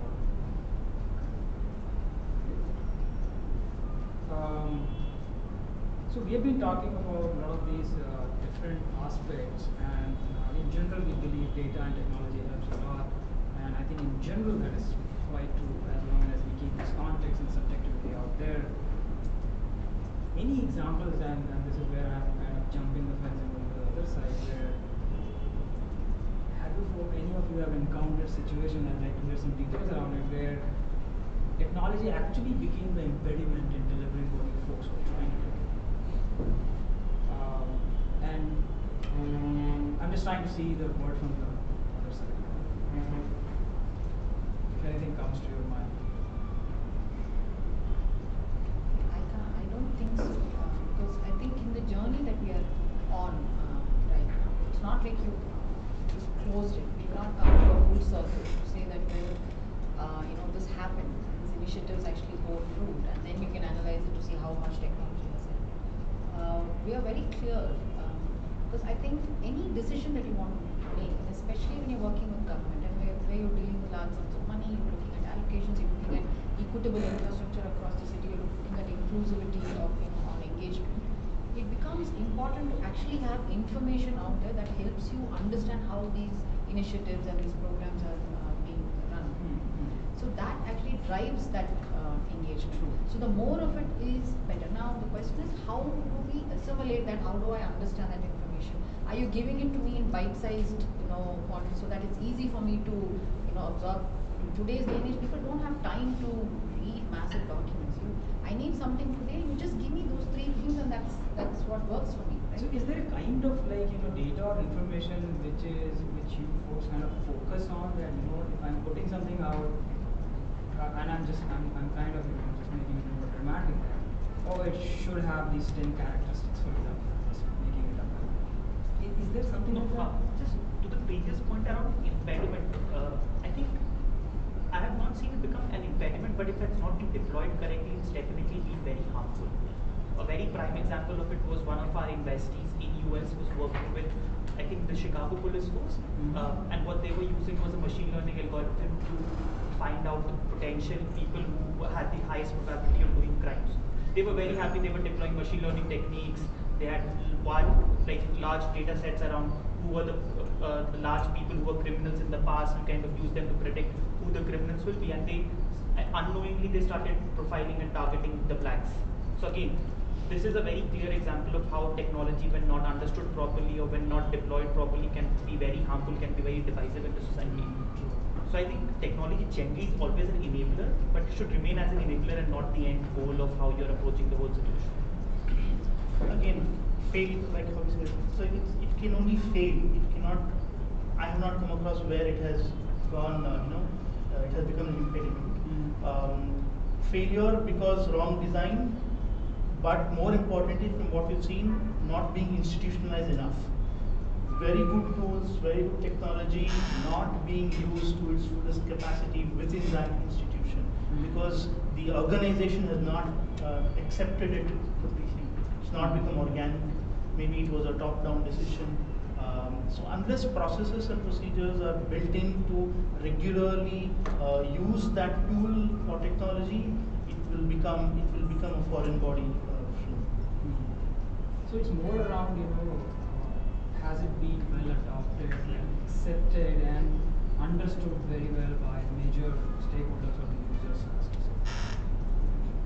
And where it is seen as an enabler, where it is seen to actually make something work better, make conversations happen more effectively, to make decisions more meaningful, to put out information that we can actually use to, in our city. So that makes it, then technology will not be seen, will only make it work better as we move forward.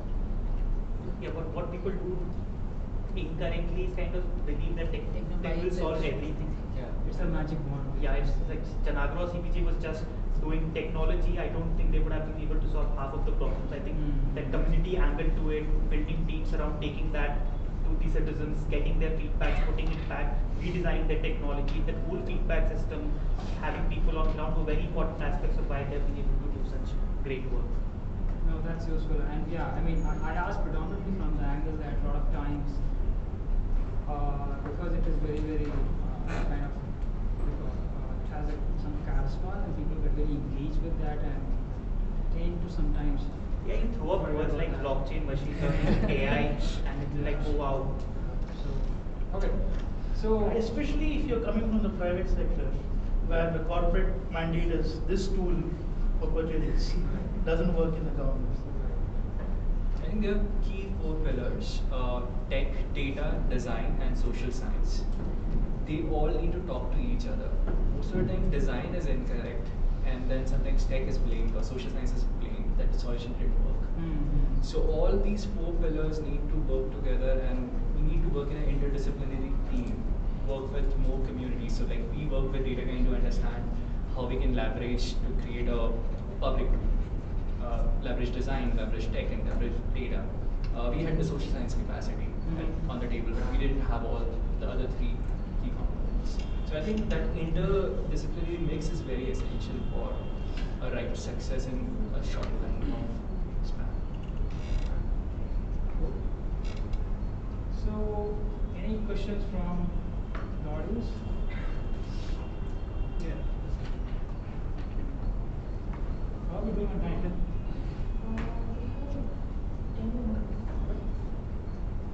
Before starting the discussion. So, any questions from audience? I know you two are sitting on a lot of questions. You said you want to ask at the end. And keep mine for me. Okay. Anybody else has any thoughts, questions? How can we control the use of either tech or data? As in, let's say, for example, I have, in an ideal world, all the information is open and accessible to public. Now, as a social worker, I can definitely use that to target some area to fix something. But let's say I'm a robber, I can still use the application. Let's say I find an area where the robbery is like really easy to do and target that area for my. So how can we control such? So I think this debate is going on a lot. So India 2010 onwards was all about open data, the RTI movement, and getting more data sets out of it. 2000 people never realized that data can be used in really cruel ways. You can maybe use it for instances which were not thought of then. You hear a lot of even technologists, leading technologists, US kind of, and thinking about that. I think 10 to 20, like the next decade, this decade has primarily been around use of privacy. I think now slowly people are starting to think about the balance between an open data and privacy of what should work, what should not work. And that's where GDPR plays a very important role. It puts user at the center of how people think about data use. So the onus is on let him decide of how he wants his data to be used, whether he wants it to be used for a public good, he himself will decide for it, rather than having certain central agencies decide all of those aspects for it. So I think that's still a debate going on, but I think slowly the market will arrange itself into a balance where open data and privacy will answer for each other. So both are important. You will need certain data to be out there if you're open to serve social good, but at the same time you'll have to respect for privacy of certain individuals. But it's like a gun or a knife, right? It has its uses and it has its abuses. So doesn't mean you should not invent or manufacture a gun. So you're right, it's still an open space. So we're talking about technological acceptance. Is it a major problem within the organization or outside the organization? Which is more crucial for a kind of product or technology to succeed in your terms? Like, I know it will be very specific to different, but yeah. So when you say organization, you mean the institution that you are working with, right? Not within our organizations. But within the organization and with the institutions that you're working with. Okay.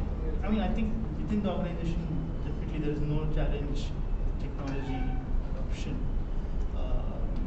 Of course, it will depend on the strategy that the organization has in place and how it fits into that strategy. But to go on to the institution, that is the challenge really. All the challenges that they spoke about. The institution that we are focused on working towards, there obviously all the challenges do come in. Within the organization, unless it does not fit into the strategy that the organization is working for, there is no challenge. So I mean, I'm assuming that when you folks look at the work that you are doing and then you say, I need to do something using technology, because one of the great things about technology is it can easily, let you scale. I mean, scale is one very obvious, and very often talked about thing to adopt, a lot of technology systems and all that. But what else goes into consideration when you're kind of thinking about adopting whatever technology? I mean, what are the crucial things that you folks think about? I mean, are there specific? Like to those two questions. Oh. Okay, sorry, I didn't see it. Oh. So the question was, like, do we have to consider modularization of problems? Because with respect to the technological stack, if we start considering modularization of problems, so probably the more number of developers can fix the problems very easily. Are you talking about kind of dividing a larger problem statement into smaller granular statements which you can easily take and solve? Take and solve or fix an issue one by one.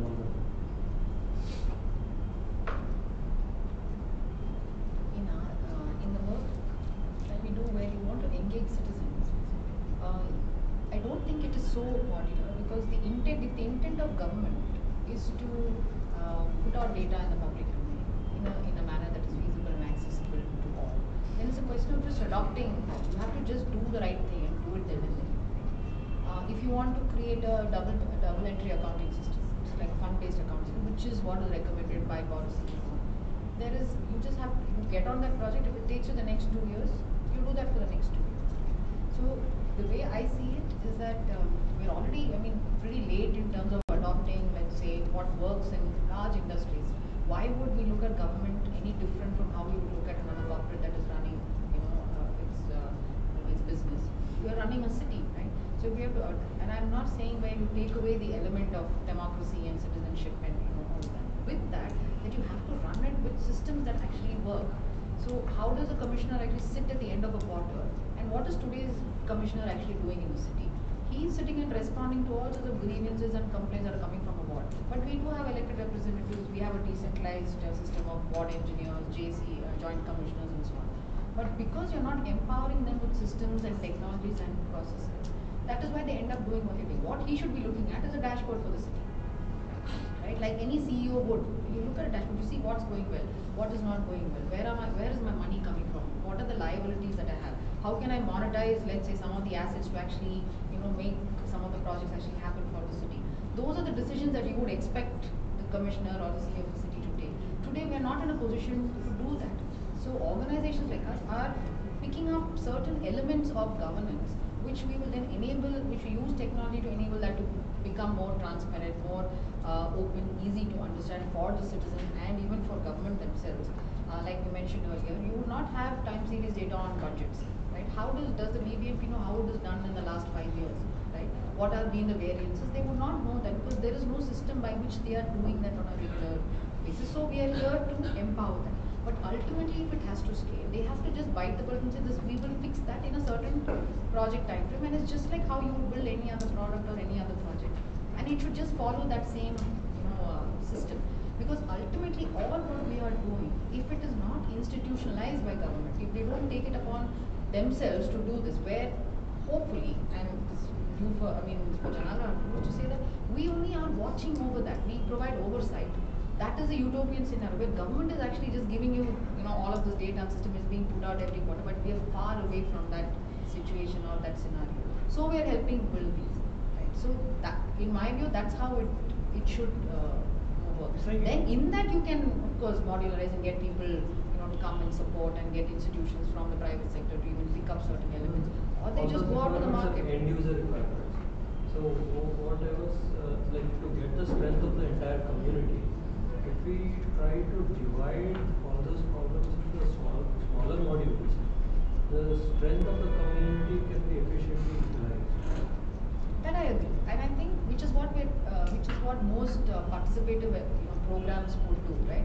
Where you focus on something that really, is, let's say, relevant at the lowest level. Regarding application building, not regarding usage.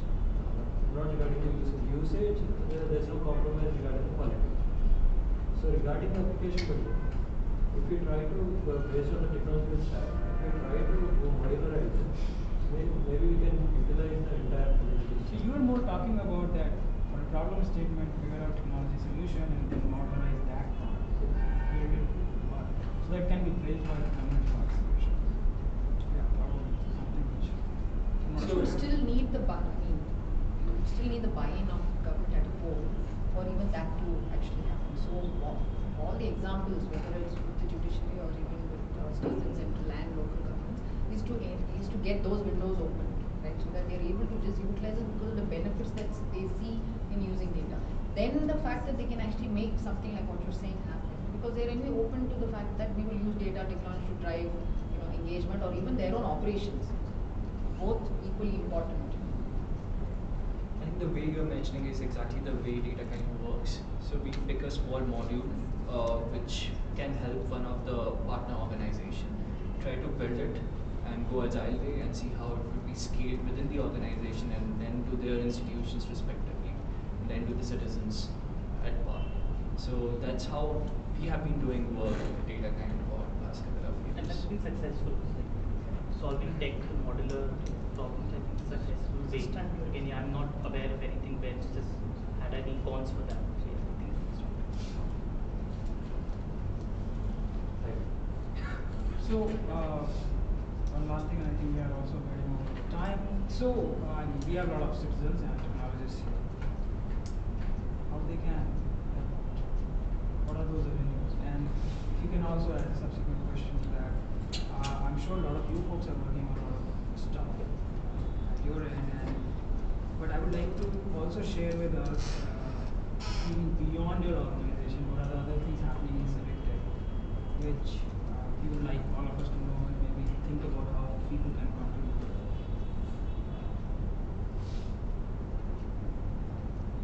I can go. In terms of help, we are happy to take all of you as volunteers into Janagara. More as citizen volunteers, because I think it's important that each one of you plays this role in your own community, and that is the only way things like this will actually work. And I'm not saying we do this solo, but the fact is we require that to happen. At the institutional level, all of what we are speaking here today, we always have a need for people to come and help in data analytics all the time. Like every month, every year, there are things to be done, and well, we have limited resources, so all the help we can get is very welcome. I'm happy to sign all of you guys up for help on Janagraha's. Shall we close the door? And I'm hoping they will. And I'm sure the reason I'm saying this, and we began through volunteer energy. We institutionalized only after 5 years, but we ran predominantly only because people like you have come and helped build the systems that we are currently using. And I'm not saying just technology. Actually, on the other hand, all the technology volunteers used to come to Janagra and say, please give me anything to do but technology. So we would actually have to find other projects for them, teaching children and going up and doing other things. But nobody wanted to do coding and do data analytics for us at all. But I'm hoping that will not be the case here. So that's something we can we'll be very happy to take. I just had a couple of there are some interesting projects worldwide on and I didn't speak about the one we did in Bangalore also on participatory budgeting, and where participatory budgeting, which is actually using the internet and using coding and using social media, is working in different parts of the world and actually in hundreds of cities. But one example is Brazil has been a pioneer in actually engaging citizens in participatory budgeting way in the early 1900s, right? And you have a city like Belo Horizonte, which is very recently run e-participatory budgeting initiatives. And without getting into the details, basically you could vote on key city projects. And just look at this. The fact is, there is an on-ground component which requires people coming, in hundreds and 200s and engaging and choosing, because there is money allocated and sitting and deciding what are the projects. Do I want a community school, or do we want a park to be built? Do we take this rundown building and redo this into a community center? And all those kind of decisions. but they are heavy duty in the sense you need people to come together for 6 sessions of 3 hours each and so on. So one of the things they did is they actually opened this up completely online. So they have 9 districts and they put up key projects in, in districts where you could vote. And interestingly, they had over 30% of their voting actually came from citizens of the city, but who at that point were not even there. They were all traveling. So their ability to engage, because you enable this, through technology, enable them to vote on projects, and ultimately only, a couple of projects come through the system. But the fact is, you got a higher percentage of population participating.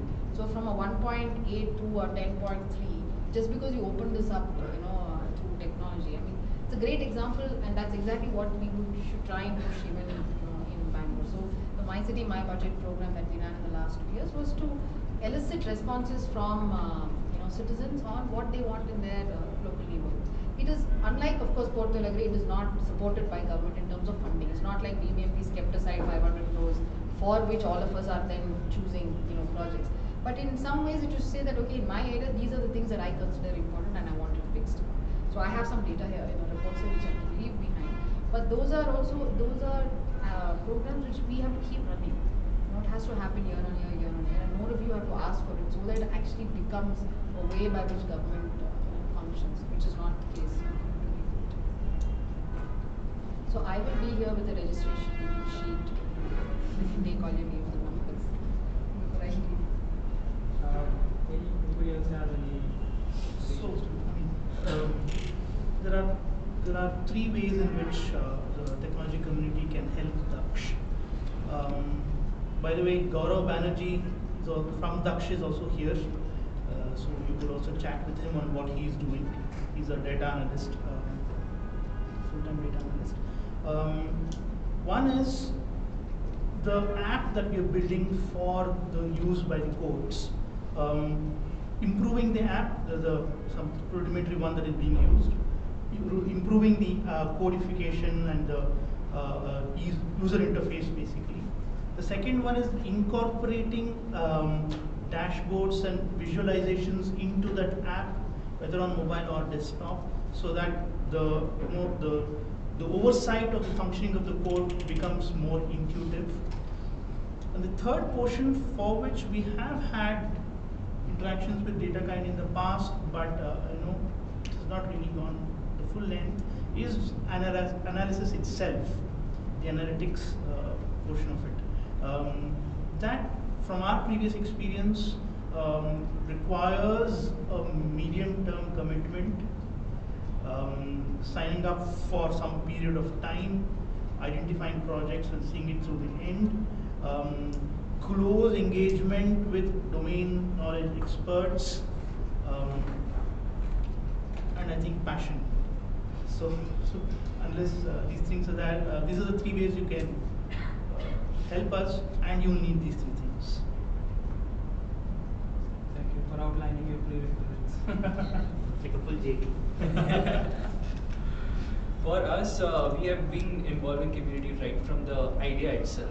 So we involved DataKind from the brainstorming when we were having discussions with Omidyar and other investments. We involved DataKind as a community partner and have worked with a couple of other communities as DataMeet, OpenCity.in, and so on. And we just not need help on the tech side of things. We need help on all the 4 pillars which I mentioned: tech, data, design, and social science. And we have everything open. So data is open. All our code is on GitHub. We have like 10+ repositories available there. And what we are also trying to do is leverage community. So one of the things which non-profit organizations as an institution we need to do is reach out to community and create those platforms for people to come and collaborate on an ongoing basis. And in one such form, we are partnering again with DataKind this year to start a community-based project to visualize state-level budget data in a much more deeper level. So next week and onward, we are going to work much more in detail with DataKind community to start a longer-term project of say 9 months to 1 year and see how you all can contribute on a regular basis with the kind of data we have been generating. Yeah, we have recently begun our conversations with DataKind, and our pack we would like technologists and someone to design. We work, most of our projects are with government, and and also recently we are going to launch our third annual public affairs index. So we would like technologists for certain data issues where we deal with government and we get a lot of data, and they would want us to build a sort of platform where all the data could be collated and presented in a very good way. And also, since we have this public affairs index which is going to be launched soon, we would want designers who could help us design, create various visualizations and help us market this well. Great. So, from as far as questions from my side, they stop now. Open to the larger audience. So I know the gentleman sitting here to ask a lot of questions. So I want to open it to audience and folks, please. So I'll go ahead with the question. I'm bad with names, so I'll go with the organization. First is Janagraha. The point is, data is nice. Is it impacting is where I'm coming from. One is one of those apps that I know is Vigilance App, which is a UN recognized DGP supported. It's not taken off, it's to collect FIR. It's not taken off. Another interaction I was part of as the Influency Foundation data collector. They said data is good, we'll give you money, but the local feudal lord is not going to let me do anything. So are you going to help me? So they are also paralyzed over there to do anything. And I worked on a project with Janaka about a decade back. And my question was simple. Okay, I'm ready to mobilize and go talk to the politician. And I know that they have thugs. So if I have threat, is there something that you can help? They said that no, we don't get involved, so I just stepped back. That's my experience. So the point is, data is nice. Even in corporates, we do a lot of MIS and present. But decision making or outcome orientation, all of that. Where is that impact that is coming? Is there scenarios that you've seen? So there are a few scenarios. So in the 2017 My City My Budget, where citizens had given about 67,000 budget inputs. These are street-wise inputs, saying 117th cross, I need something else. So an analysis of that in last year's projects that we shows a mapping of 22% of what input citizens have given to projects that have actually been in the pipeline for implementation, which is not heard of before, right? Which is a great start. It doesn't mean that it's all done, but it was a great start to getting going. So that's on one. We run an app called Public Eye, which actually has over a 70% resolution, right? It's run for the Bangalore traffic police. It's completely on traffic violations. You post a violation, it gets the pictures and the data gets checked at the back end, it goes to the police and they file and then they fine and they collect. So it's a nice clean, and there is an incentive even for the institution to run it because there is revenue coming out of running it. But it's highly impactful. And interestingly, I mean, people post complaints. I didn't think it would take off when we first launched it, but people seem to love doing these traffic violations. We run Swachhata. Swachhata has a 94% resolution rate. So it's got 7.8 million users. It's got over 13,000 complaints registered. It's a 94% resolution. Now we can dig deeper into the data and see how many. It could be that these complaints get reopened. But the fact is, you're on a journey where there seems to be it's better than what people have used today. Now what we would like to do is now open that up to let's say other kinds of complaints and so on. Importantly, what we should remember here is because it is coming with government support, and that's why I said it's important to have them drive these initiatives where we bring in new age thinking, we bring in new age technology to make these initiatives actually bring them to fruition. In some sense. So the citizen is also happy, government is happy, you're able to see it. And these are all initial steps. Does the quality of life dramatically change in our city now just because there's a public and there's which? No, because that is a systemic issue. There are so many other aspects of governance that we need to fix before this actually can take off. And I don't want to get into that, but that's another. I'm happy to have another session with all of you just on the fundamentals of how governance can change and what it requires. But that also is a problem to be worked on. And there are other data sets that we gather through what we call the annual survey of India's city systems, which we just released, and Bangalore was 23rd out of 23 cities, right? And that's not an outcome. That's on the preparedness of a city to govern. Right? You have the laws, you have the policies, you have the technology, you have the intent to do things the way it should be done for the city to then have great quality of life, and Bangalore fell right rock bottom. But that also is important to assess. But the impact out of that is there are certain cities that actually have moved. They would have moved because they have initiated policy. They've actually undertaken reforms.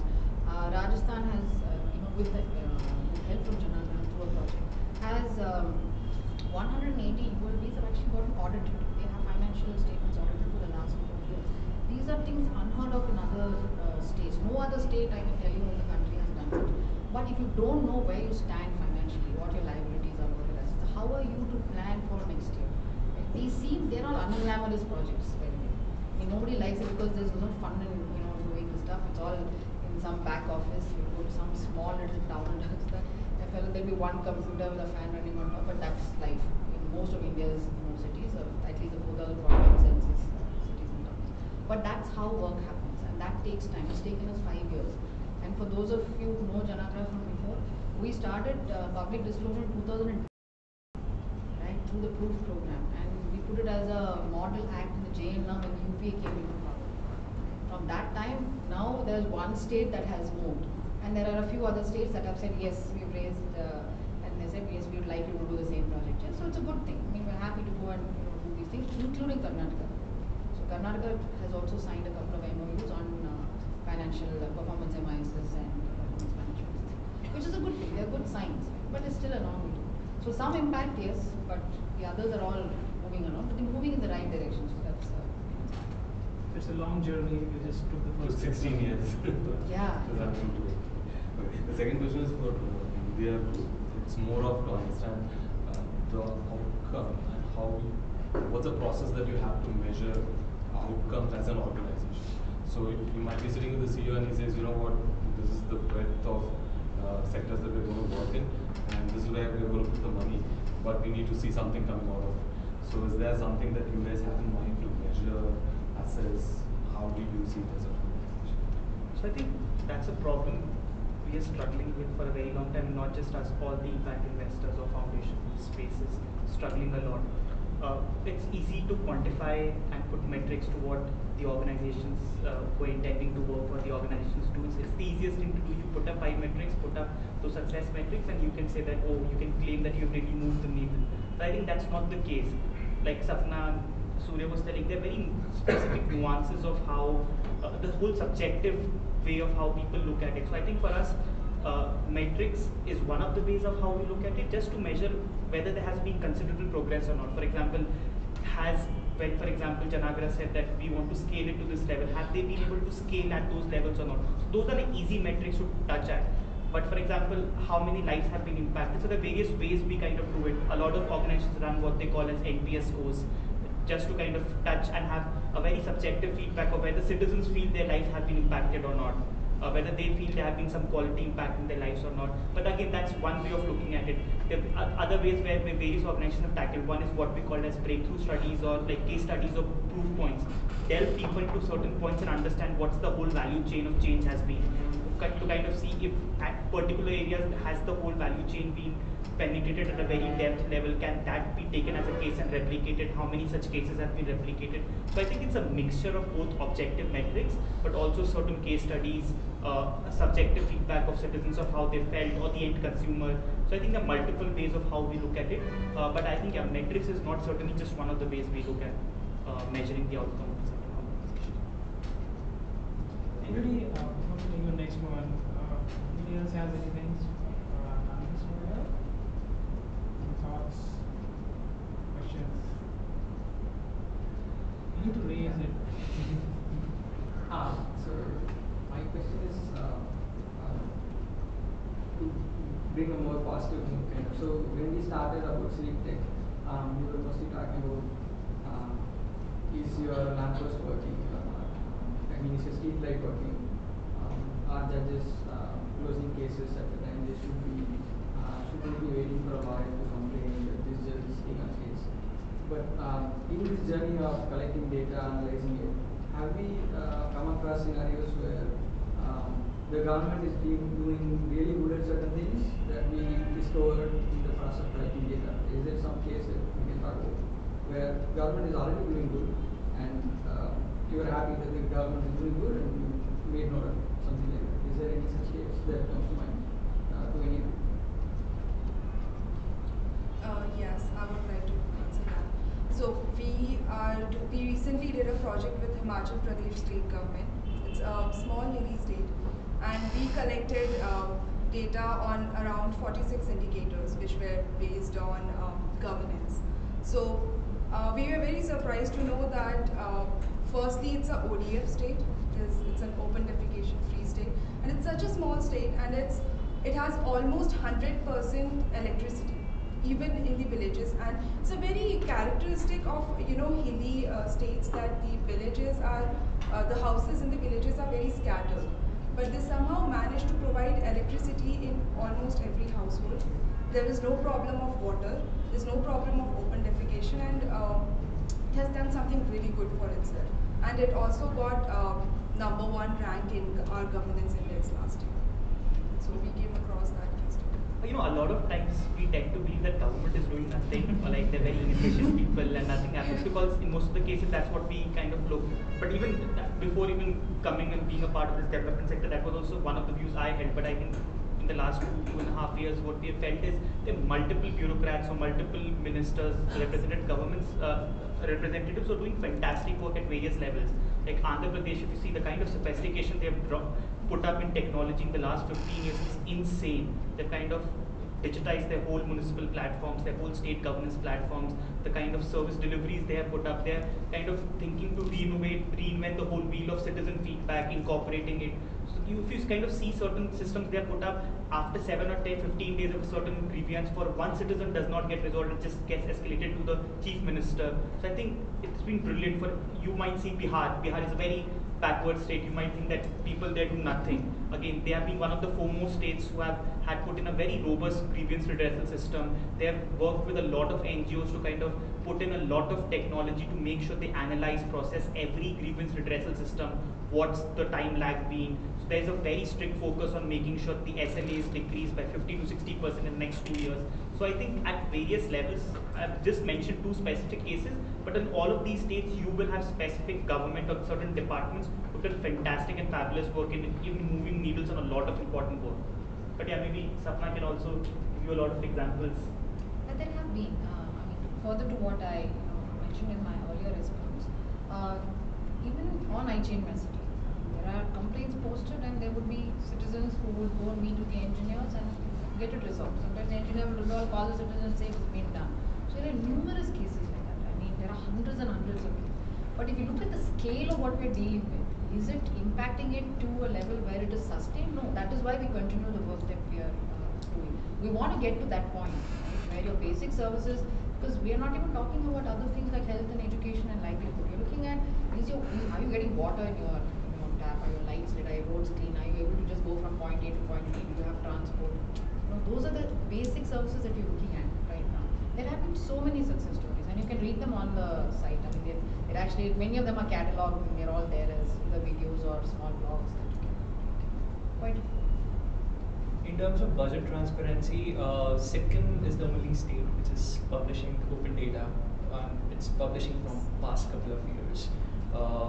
And similarly, other states are now trying to adopt some sort of a budget transparency moments. So Odisha, from this year onwards, they have a civic participation tool where you can submit a suggestion for the budget, and they accept suggestions throughout the year. And you would get notified based on whether that suggestion was accepted, and some sort of a feedback on that suggestion, which is a brilliant move they have taken this year. We are partnering with Assam state government to open up their data, and they are coming up with a civic participation tool as well. Also planning to disseminate this complex budget information for 6 segments of population in Assam, both in English and Assamese. These are the 3 major instances I have seen in my short span. I have a question. I'm curious to know why you asked that question. Because whenever we started, I mean, the last answer was you said we had a 96% success rate. Our resignation rate was pretty much towards the end, but in the time we started, it was mostly like we have problems in this, so we are trying to fix it. We have problems in X, problems in Y. So we are trying to fix problems. While CivicTech is about improving the greater good to society as a whole, is it just fixing problems, or is it also identifying good things that are happening and making them happen at a larger scale? So that was the question that was on my mind. Like it's obviously it's not going to be just about fixing problems. There are some things which we might already be doing good, but maybe we never thought about it and we never started doing it better. Like there was just I just wanted to have that positive thing also. No, right. I mean, if the purpose is to identify success stories that can be replicated, then I think we are on the right track. But from a narrative building perspective, right, it's always it's a challenge. Again, to whom? Right? If you talk to the government officers about success stories, they're going to remain complacent for some of that. So it's again. Yes. But I think it was very helpful because because as somebody said like earlier that in general we think government is not doing anything, and then getting to know that there are a lot of people in the whole setup, maybe at a smaller level, at their level, they're trying to do some good stuff. I think it's very, very encouraging, and it kind of reaffirms that faith into the whole system, so as to say. And even I think it's more important for people like us because we work on this full time. Right. That something is moving somewhere, the needle is moving somewhere. Yeah, it's very encouraging. So you had kind of silence. Okay. So my first question is to both. What are the measures that you as OPPR as organization take into account for making sure organizations have something like a data privacy or something like growing data literacy, or whether the tech that is being applied is it scalable or not? So this OPPR itself does some kind of audits or something for the organizations to kind of make sure things are on track. So I think on most cases, no, we kind of obviously it's a trust-based relationship also with the organizations we work with. We know them. Generally they have been organizations which have been in the space for 10, 15 years or 5 years or 6 years. So you know them, you understand. I think what is important for us is that the founder or the CEO or the team understands what the issue is. Are they really sensitive to those issues? Are they mindful about it? Do they acknowledge that there are problems with the systems? Because I don't think we will suddenly stop funding if certain organization does not have inbuilt data privacy tools. But for us, what's important is to make sure that the team recognizes that data privacy, for example, or one thing which we've started thinking about very strongly is gender diversity, for example, in leadership teams or their board teams. So if they are acknowledging of those problems, if they think this is a problem and in the next 2 or 3 years of our partnership with them, they would want to inbuild them into how they work, I think we're more than happy to kind of work through things. They're very complicated problems where we definitely have some external people coming in. So for example, there are certain data firms we fund.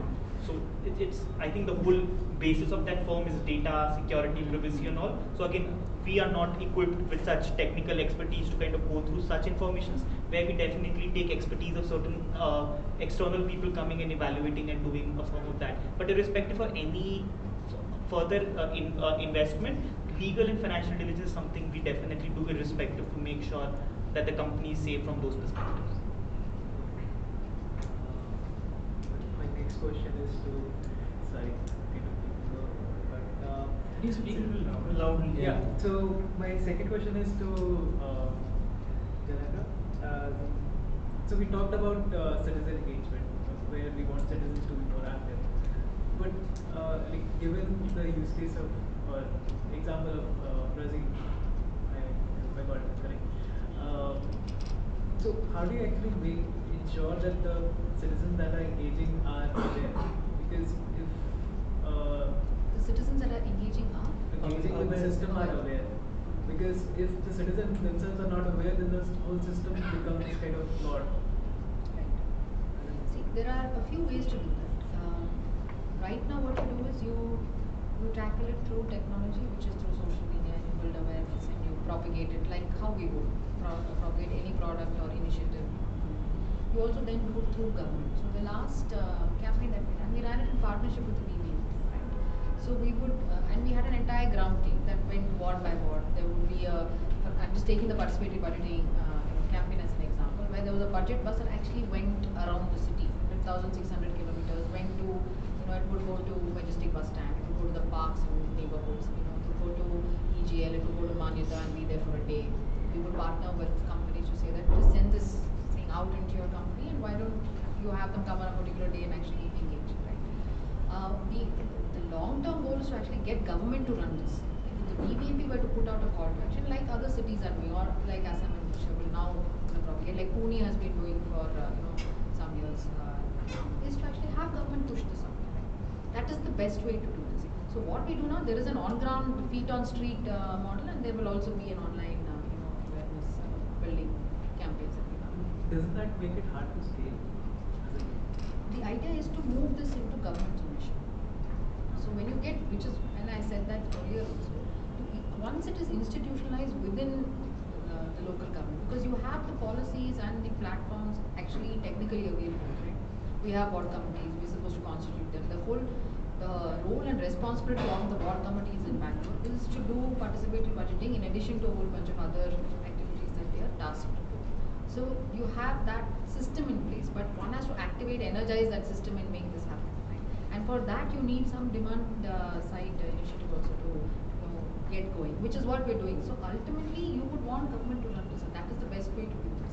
But you would need to run this for 3 to 5 years before that, there is a tipping point and this really happens, if not sooner than that. Yeah, but there will always be problems which remain tough to scale. I think, we assume that there's always solutions to problems which are easier to scale, or we should approach every solution from a scalability perspective. I think it's important to have that aspect, but the groundwork which Janagra is doing, you really can't replicate it on a scale basis. For that, you really will need to have insane resources, not just in terms of money, but amount of people, capacity, and all of those aspects. So I think some groundwork in India, the issues are so structural that you really can't scale them in a very short amount of time. Which is, just to add to what Apur was saying, is also the fact now in the platform you would have there is also a volunteering platform that is going to be launched, right? And that will take care of what people like all of us in this room can do back in our neighborhoods. Right? How do I engage with the community without Janagra actually being present there all the time? Where you create a system where citizens and government can speak to each other locally, where it doesn't need to be facilitated all the time. But he's right. Otherwise, this resourcing will not be possible. Which is why you need volunteers, or community volunteers, right? Who care about issues in my neighborhood. Right? While I do the larger projects and the larger support, but it will be great because if you volunteer in Janagra, then you are volunteering to achieve scale in some sense, because it will go out to us. But the other is to also do it back home, in my neighborhood, in my street, in my apartment association.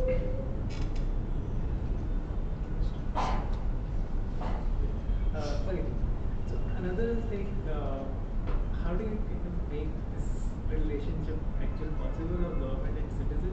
Because right now in the current scenario, there's a huge disconnect. That is, for me, that's how I perceive it. That's one of the major reasons why we have so many problems. There's a big disconnect between the government and the citizens themselves. So, how do you actually end up? How do you get to that tipping point of where?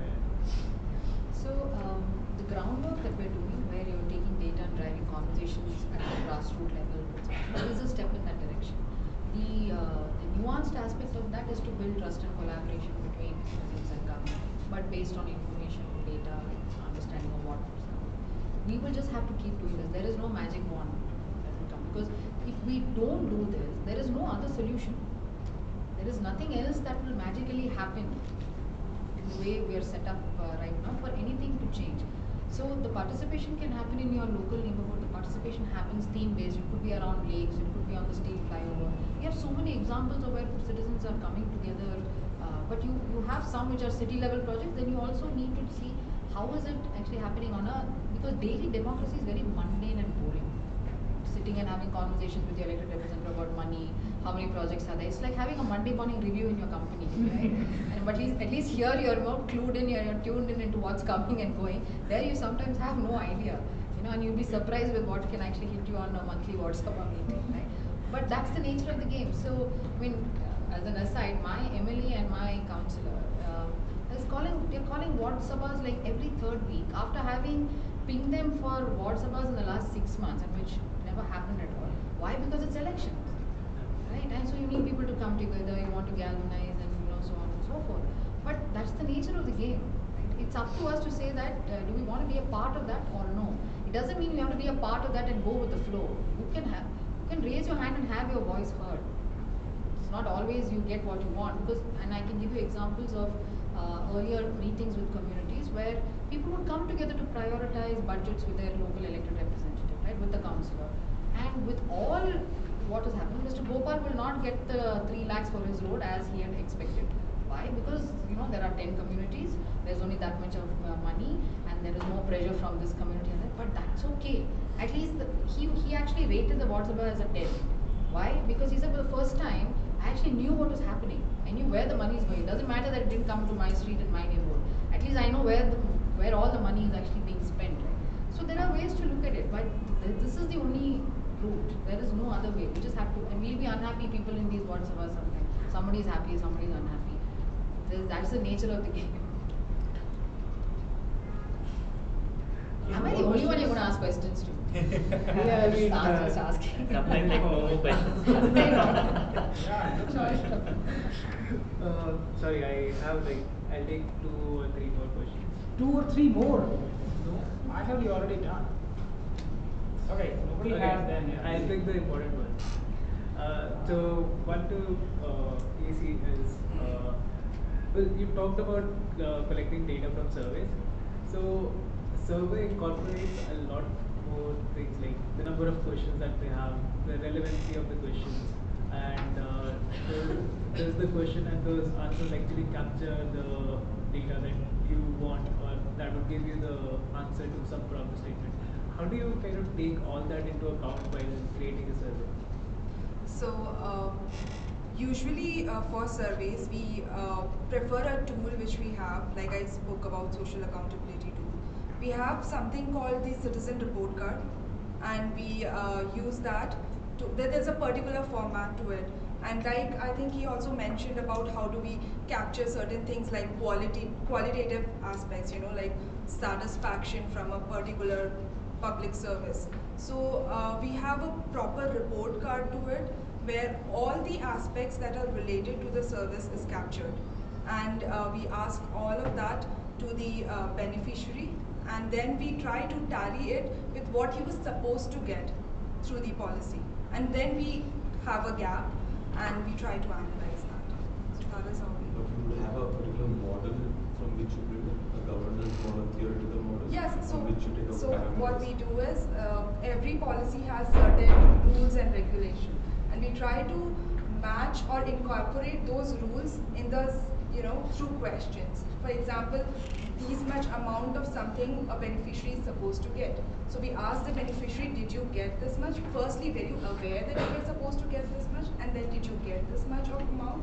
So that is how we proceed. So we first have to read the whole rule document of the policy, and then we prepare the survey, which should tally with the policy rule document. I hope this answers the question. So do you do feature engineering for those questions? Do you do feature engineering for those questions?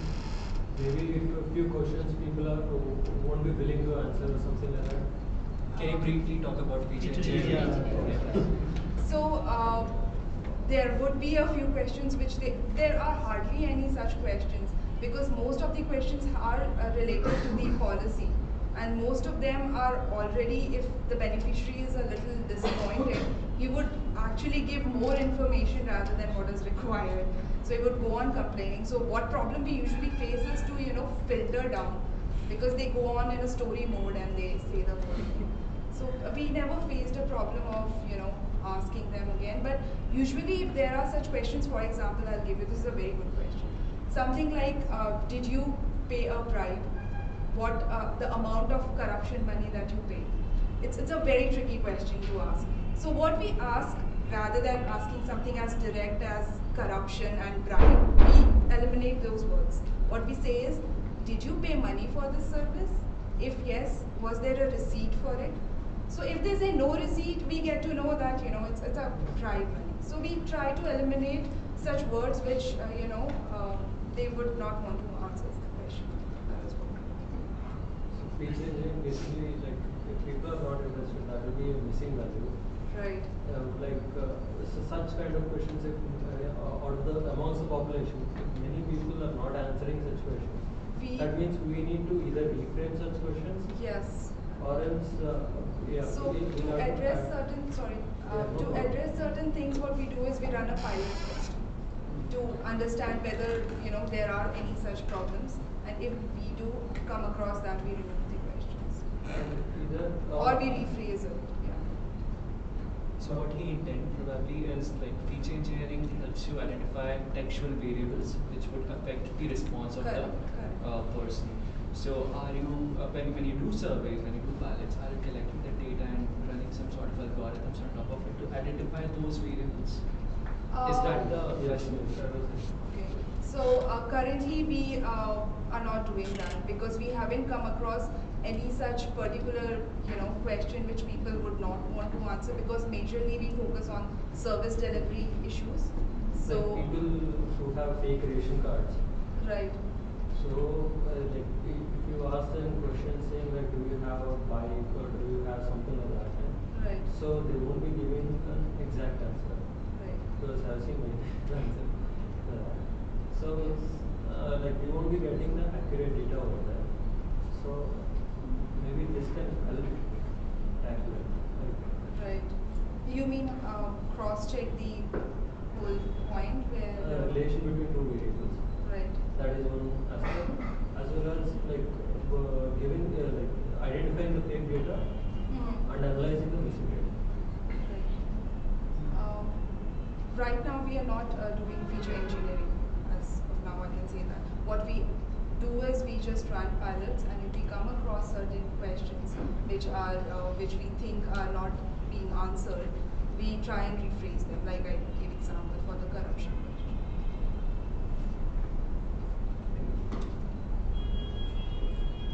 You still have more? Yes, one. I think first question. Yes. So I think Apul, you could answer this question more from an investor perspective. So again, it's a broad question. What is the state of civil tech? Probably in places where, as Devika was mentioning, where the information infrastructure is lacking. For example, now CBGA. CBGA does not need to focus a lot on building that infrastructure, because one of their consumers, they already have Google search. They have a platform that's ready for them. They just need to build a service on top of it, right? Are there, the question is more towards what are the NGOs right now focusing on, especially in underdeveloped places where they don't have an information infrastructure? And this is more in terms of what is the civil tech component that they are focusing on. Any use cases, any challenges? So what I understand is you're trying to ask how is tech being deployed with difference in the level of development of a certain place. Okay. Places where there is a lack of infrastructure, what are the buildings? So I think very clear, if you kind of track where, so I'll classify US and Europe at the best end of it in terms of development, and maybe Africa towards the last part of the way we are seeing things work. So if you kind of, and India somewhere in the middle of where we are in the whole curve chain as we look at it from a very global point of view. So if you kind of see US, the way they are deploying tech is at a very advanced stage. So for example, again in India, for example, AI or ML have started coming in. There are various data sets which still can't get feeded into these algorithms to give us some reliable results. For them, they are at a point where they could have data collection was something which started back 20 years, 30 years. For them, they had collected enough data. The NGOs started collecting and using those data to have analytics and insights out of those, derive it. And now they're further on the curve of deploying algorithms to further automate a lot of these projects and therefore achieve better scalability, sustainability of those aspects. And therefore also have a lot of citizen feedback loop systems. So if you kind of check the kind of service systems they have in US, it's pretty strong. Most of the NGOs has it as a point to kind of make sure they know what their NPS scores are for the end customers. They know how satisfied their customers are. They're able to collect very detailed, sophisticated data points like what's the impact been like, where are they not being impactful. So I think this is where US and European organizations are. If I come to where Africa is, again, the CivicTech system ecosystem they have started to develop. I think they are into this whole ecosystem where citizen awareness has started to come because the countries have started opening up to a lot of literacy and education based systems there. So people have started to become aware about what the systems are, how should we use them. There you find a lot of a very specific use case. For example, we recently got in touch with an organization called Amanda, or there's something you would have heard called the Budge It. So it's like one of the largest NGOs in Nigeria. What they do was they were able to use a lot of data sets and budget transparencies to drive election agendas in Nigeria and Kenya again. So I think those have started coming up again on a very specific use cases. For example, corruption there is something which takes up immediate access. You wouldn't find discussions or feedbacks around municipal roads or the quality of infrastructure. I think basic election rights, basic fundamentalism, basic infrastructure is something they currently are fighting upon. In terms of tech they deploy, you see they're currently still in the feature phone system where SMS is one of the various strongest methods of how NGOs connects with their partnerships. So in fact, we have closely supported one of the organizations which used SMS as one of the ways to help NGO collect feedback from these systems again. But only 10 to 5% of the organizations there are able to collect a lot of feedback from those systems. Whereas if you come in India, I think this has started to come. People have started using data as one of the ways. Now we find a lot of NGOs coming and having conversations around the impact based on data, based on captured stories, based on impact stories. A lot of them have started incorporating, for example, NPS as a tool to reevaluate whether some of the projects they had done was correct, not correct, how impactful they were. So I think if you see the change, you will clearly see a demarcation and step up from each of the countries as we move towards more of the developed countries.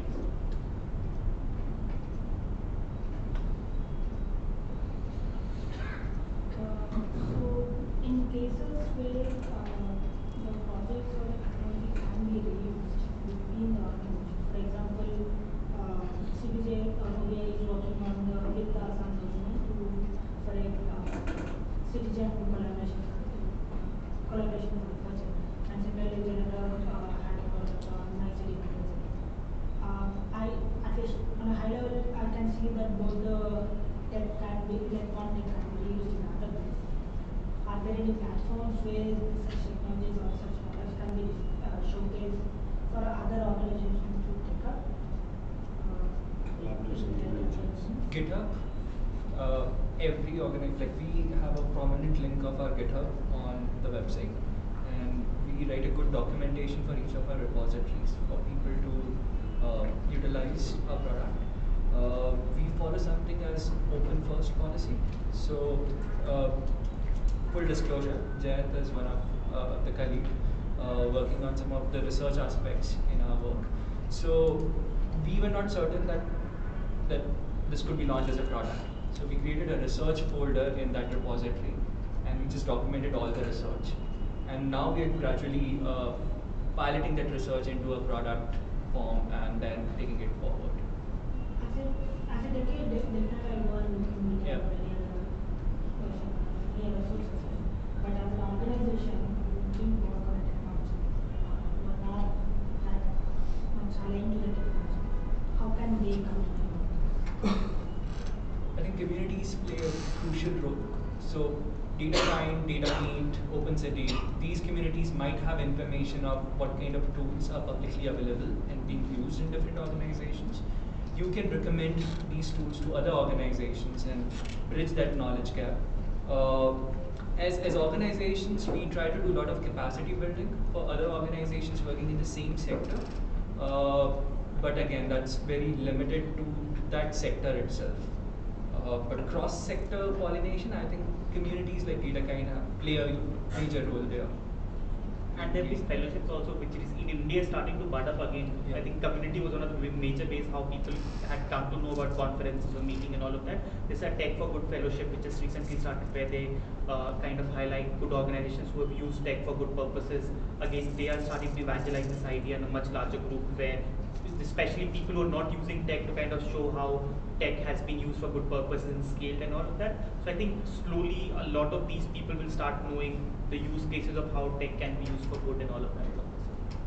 Yeah, this is also through direct. So we've actually just pushed this information out.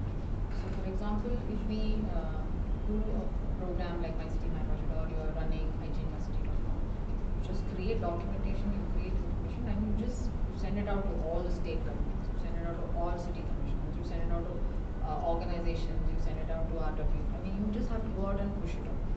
One is to have it, available online and easily accessible, because it's not that neither one of these by themselves will be all of it. Right? You have to do all of it to actually get it out there. So you basically use multiple channels of communication. So that's what we also do. So while it could go out as a mailer to iChange, you will actually have to go to every councillor and every government officer and give him a hard copy with a cover letter saying this is it. This is the report and the dashboard that you also need to see. Till such time that everybody is, used to this, become a business as usual. So that's what we do. Is there any scope of platform like Facebook or let's say getting all the numbers and just share the data? Like let's say enter in your nonprofit survey and just say that you're taking this report to this particular stakeholder. There is a system of collaboration, GuideStar, but I think most of the NGOs do not. I think that's also an ecosystem which in India needs to develop. There are some features where NGOs can connect and share their best practices on those platforms. But yeah, I think that collaboration and community building needs to come and evolve more in India. But there are such Facebooks for NGOs and all the There's Vani also, which does it.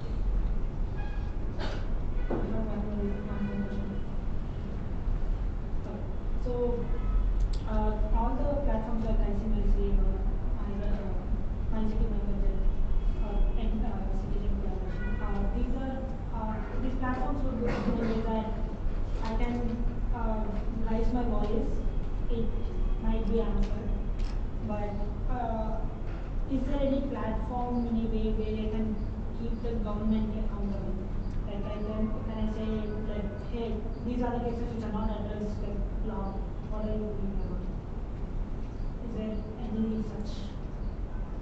The only way that you can do that, or rather the only way we should do that, is at the local level, is actually through the WhatsApp. The WhatsApps are a formal mechanism for citizen engagement in urban areas, just like you have Gram Sabhas in the rural, right?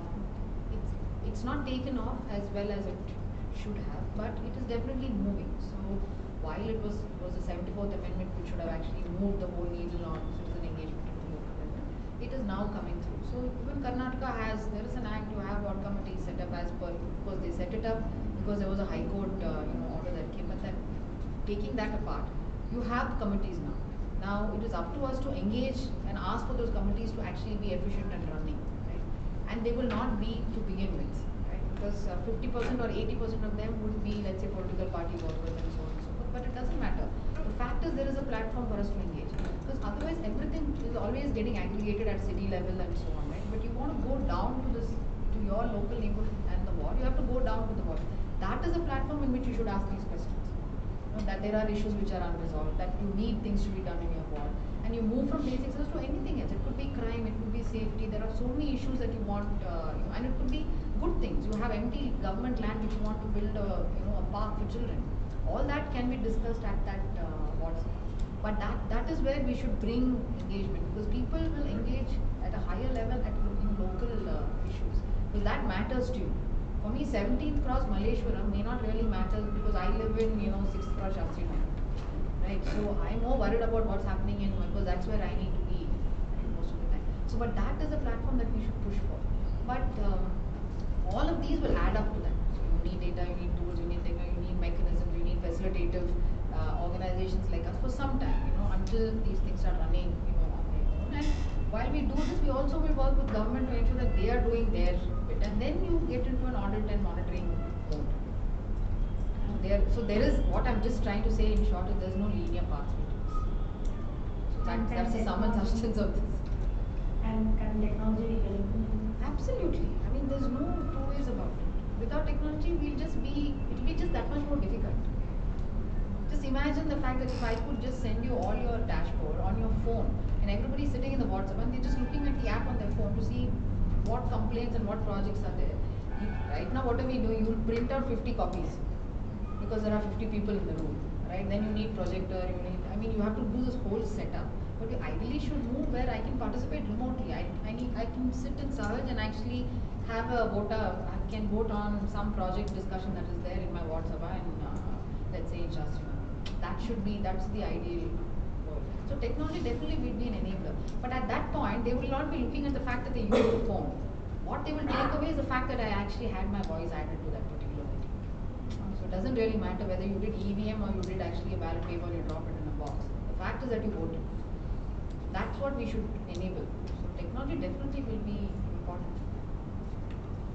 That is the only way to bring accountability. Yeah, is there any platform like Archability where you only post like questions or in general analysis which you guys are doing, which is open to the community? See, our citizens interact on ichangemycity.com on their Facebook page.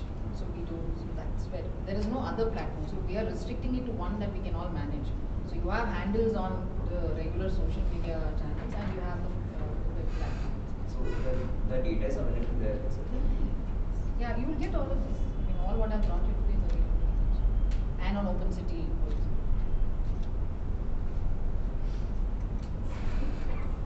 Okay, anybody have any more questions? So the question is going to be a little long because I'm a little concerned that all these great products are out there, but it's on the non-profit side, and the guys who are actually bidding for the government projects which are going to be implementing whatever you're talking about, right? The dashboards on the phone. Because I tried doing that, right? Which we couldn't succeed because it has its own process. Like we had to grease few bureaucrats, which we didn't want to do, so we didn't get the bid, right? Now the guys who are getting the bid are not going to be thinking like us, right? They're not going to be because for them it's a different motive altogether, correct? Which is okay also somehow. So how do we bridge these two things? How do you make sure that what's being done here reaches these people? So, I just take one part. I'm sure the others can also. What we did was with Swachhata was because we are running the entire platform, but we're doing it as we are raising funds to run it.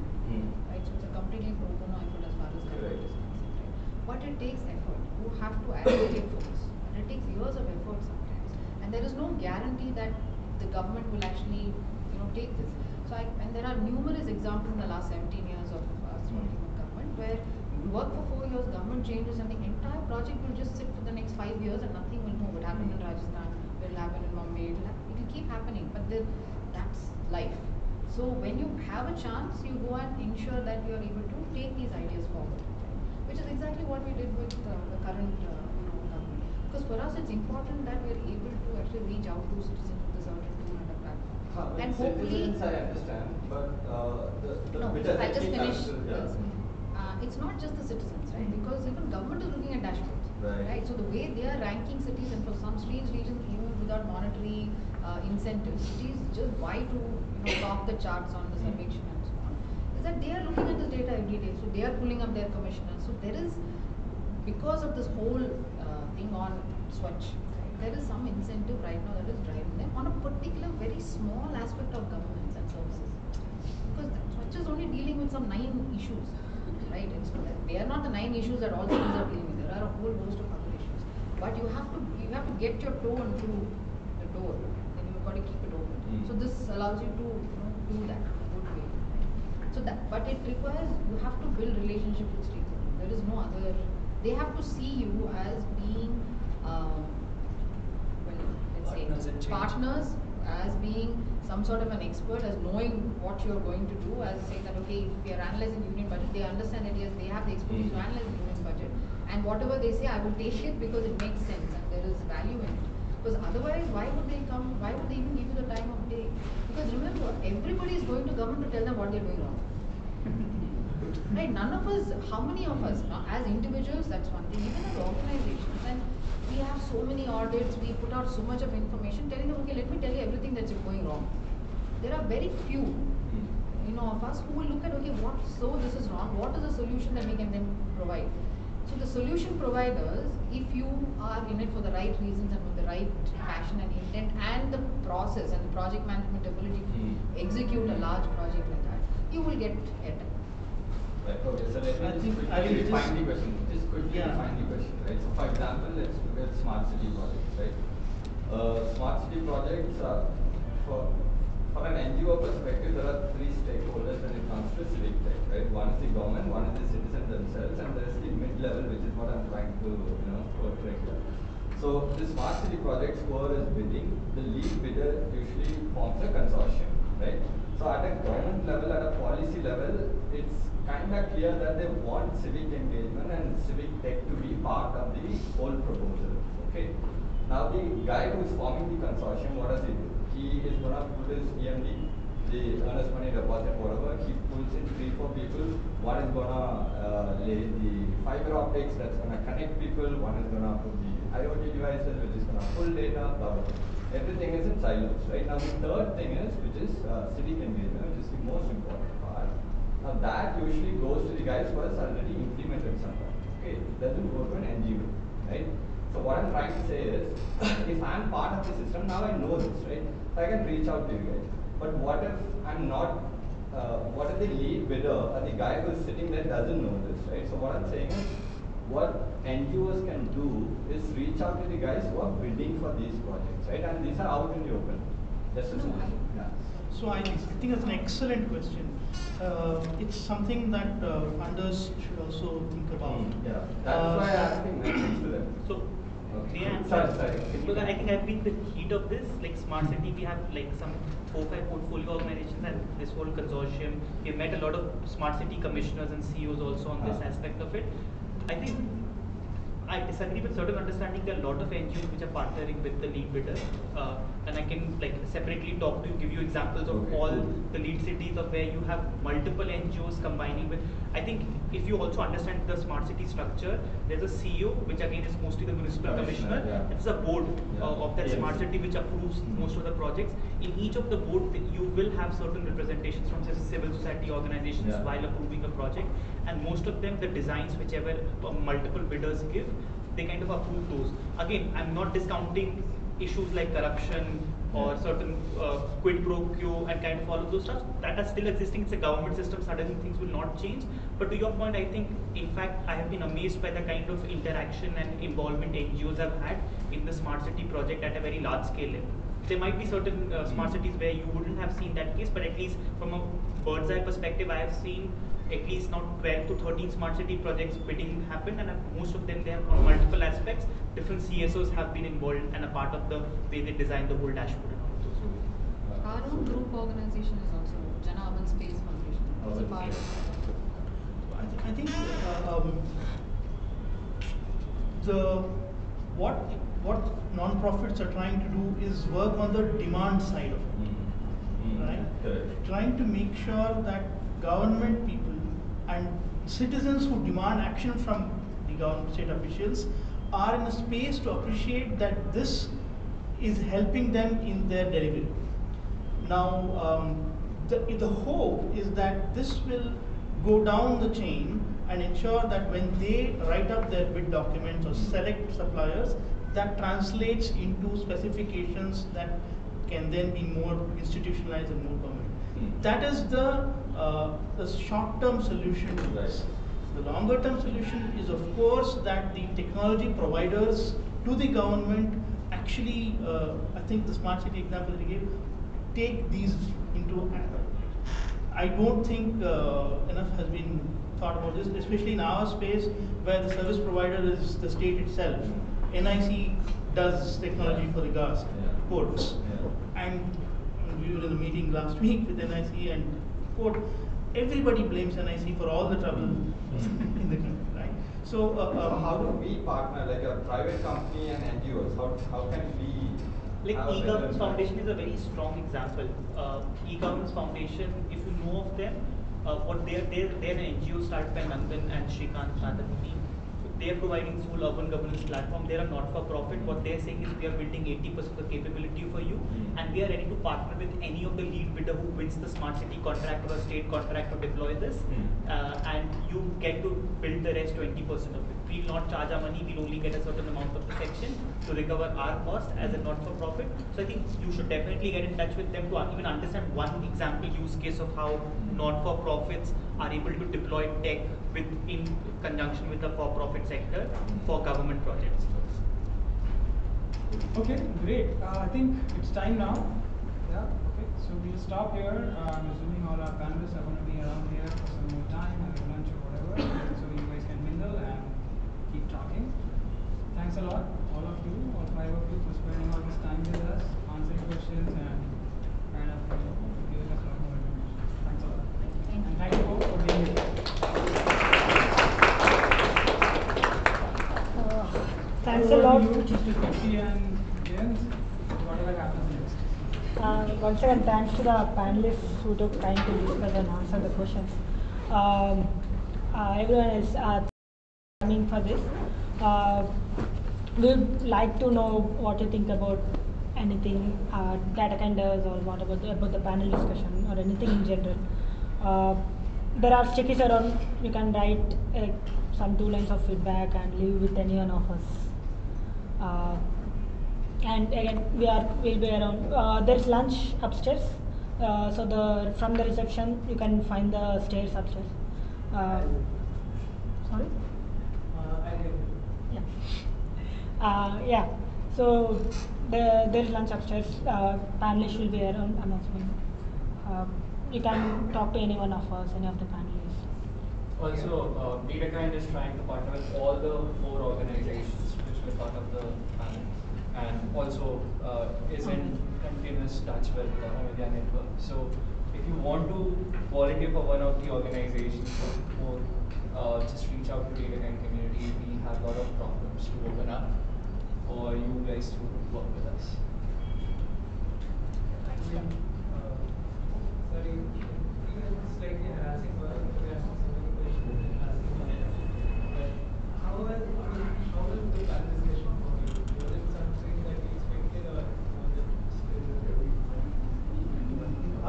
the panelists, or it's on both sides? Since we are organizing, we want to understand both sides. It will be anonymous. Yeah. Feedback.